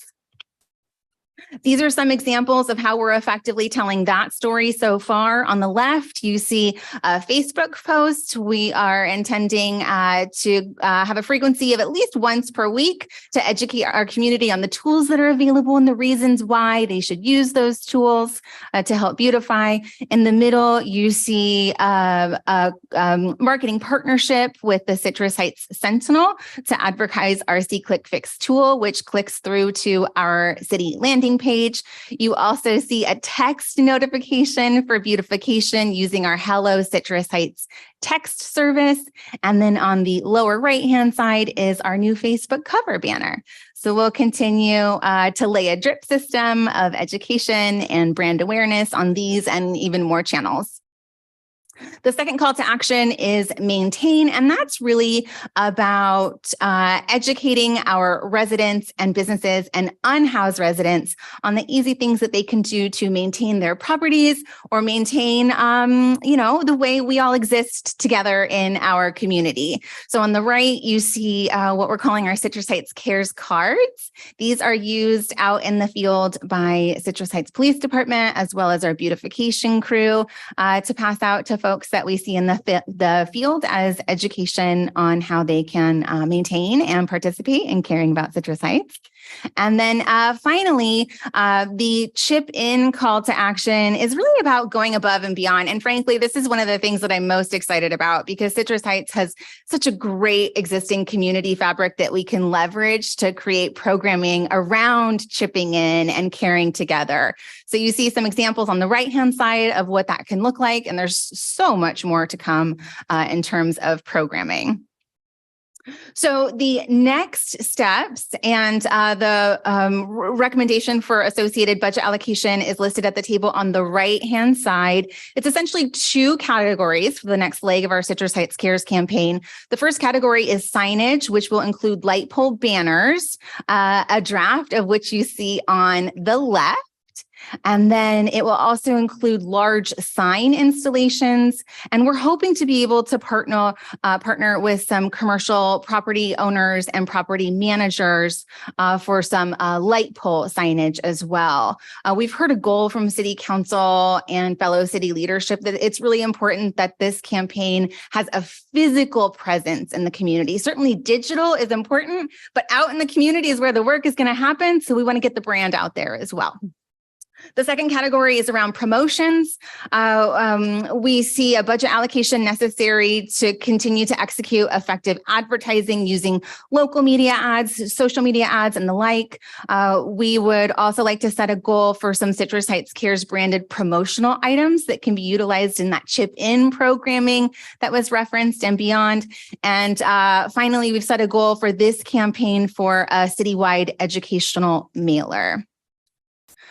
In addition to the signage and promotions that we've listed, of course, we will continue to leverage our own channels as well as earned media, things like brand presence and educational materials, easy to use and access on our website, regular social media and e-news, local and regional news media relations, potential co-op marketing, and an ongoing community engagement program in partnership with all of the community engagement that we're standing up. So with that, that is the recommendation that you see on screen, and I'm happy to take any questions. Councilmember Taft, would you have some questions or comments? Yeah, I have a comment. When I was at the Sunrise Marketplace meeting, the one thing I noticed that I really enjoy, I was driving down Sunrise Boulevard from 50 all the way up here, and signage makes a big difference. And so when I saw your proposal here, I was very excited about that. So thank you for making it visible, public, and engaging. Enthusiasm is so good. I can't wait to vote. Great. That's great. That's great. Wait, we need this. So with that, I'll take a motion. Can I make the motion?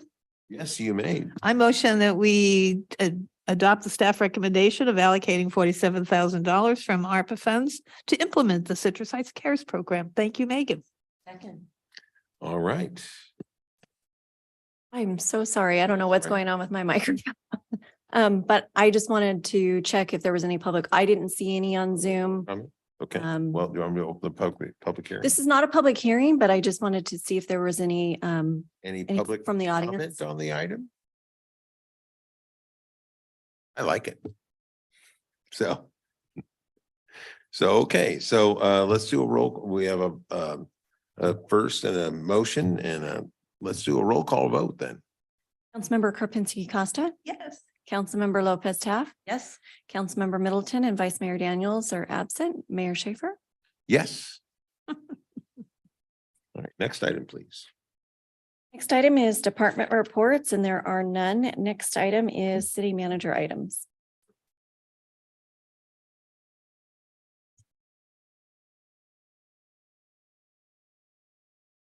Good evening, Mayor Schaefer, members of the council, Ashley Finney, your city manager. I do have a few updates for you.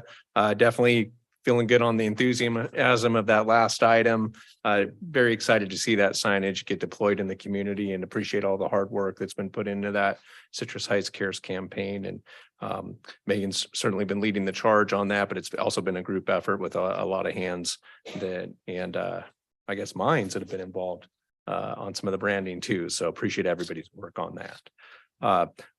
We have our general services department, just a couple of things to note here. Some good news along the Old Auburn Trail, part of a neighborhood improvement project that was done in collaboration with Jason, which is the Citrus Heights area 789 neighborhood, was installation of 4 benches along the trail, as well as some trash receptacles. So next time you're out and about on the Old Auburn Trail, have a nice spot to sit down and talk to a neighbor and kind of get that community connection that I know has been very important to city council as well as the community. So great to see those installed and deployed.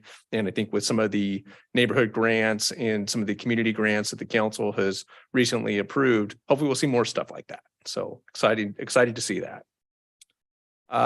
We also had some repairs done on the bricks on the Sunrise Boulevard median planters. I know our council has had concern about that. Our staff has had concern about that. So really appreciate General Services Department team making sure that we had a pretty significant brick repair on those medians, making sure that our business district in the Sunrise Marketplace is beautiful and presents well for City of Citrus Heights.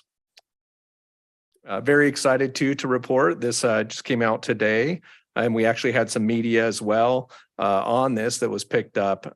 But the community block party trailer is ready for reservations. So if you're ready to hold a party with your neighbors, we've got the trailer for you. So you can see that you can do the reservations on this link here.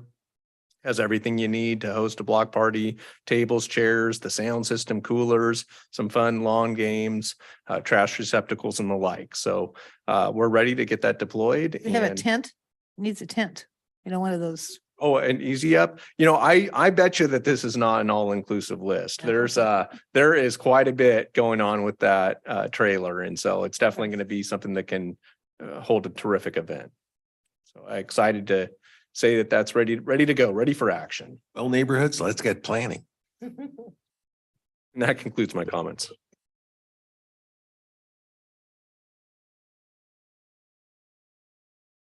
And the next item is items requested by council members or future agenda items. Any? Came to my attention as I watched the news that the legislature has introduced AB 742, which would prohibit the use of our police dogs, our canine units in arrests, crowd control, and whatever else that they use them for where the dog could potentially bite somebody. So I would like us to agendize the item. And I think Chief Turcott will provide us some background on this. And we can decide whether we want to, as a council, join the many police departments and chiefs across the state opposing this bill.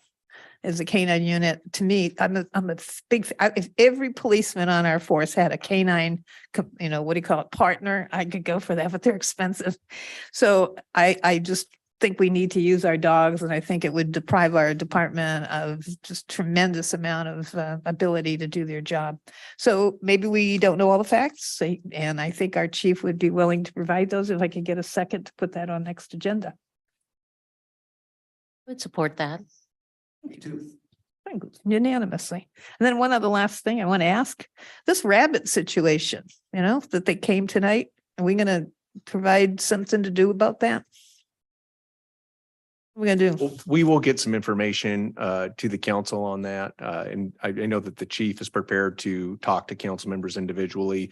I think having a briefing from the chief would be probably the next appropriate course of action for the council. And then once you have that information from the chief, we can talk further. Okay, and if the Quality of Life Committee needs to meet on anything for recommendations of our participation, feel free to ask us.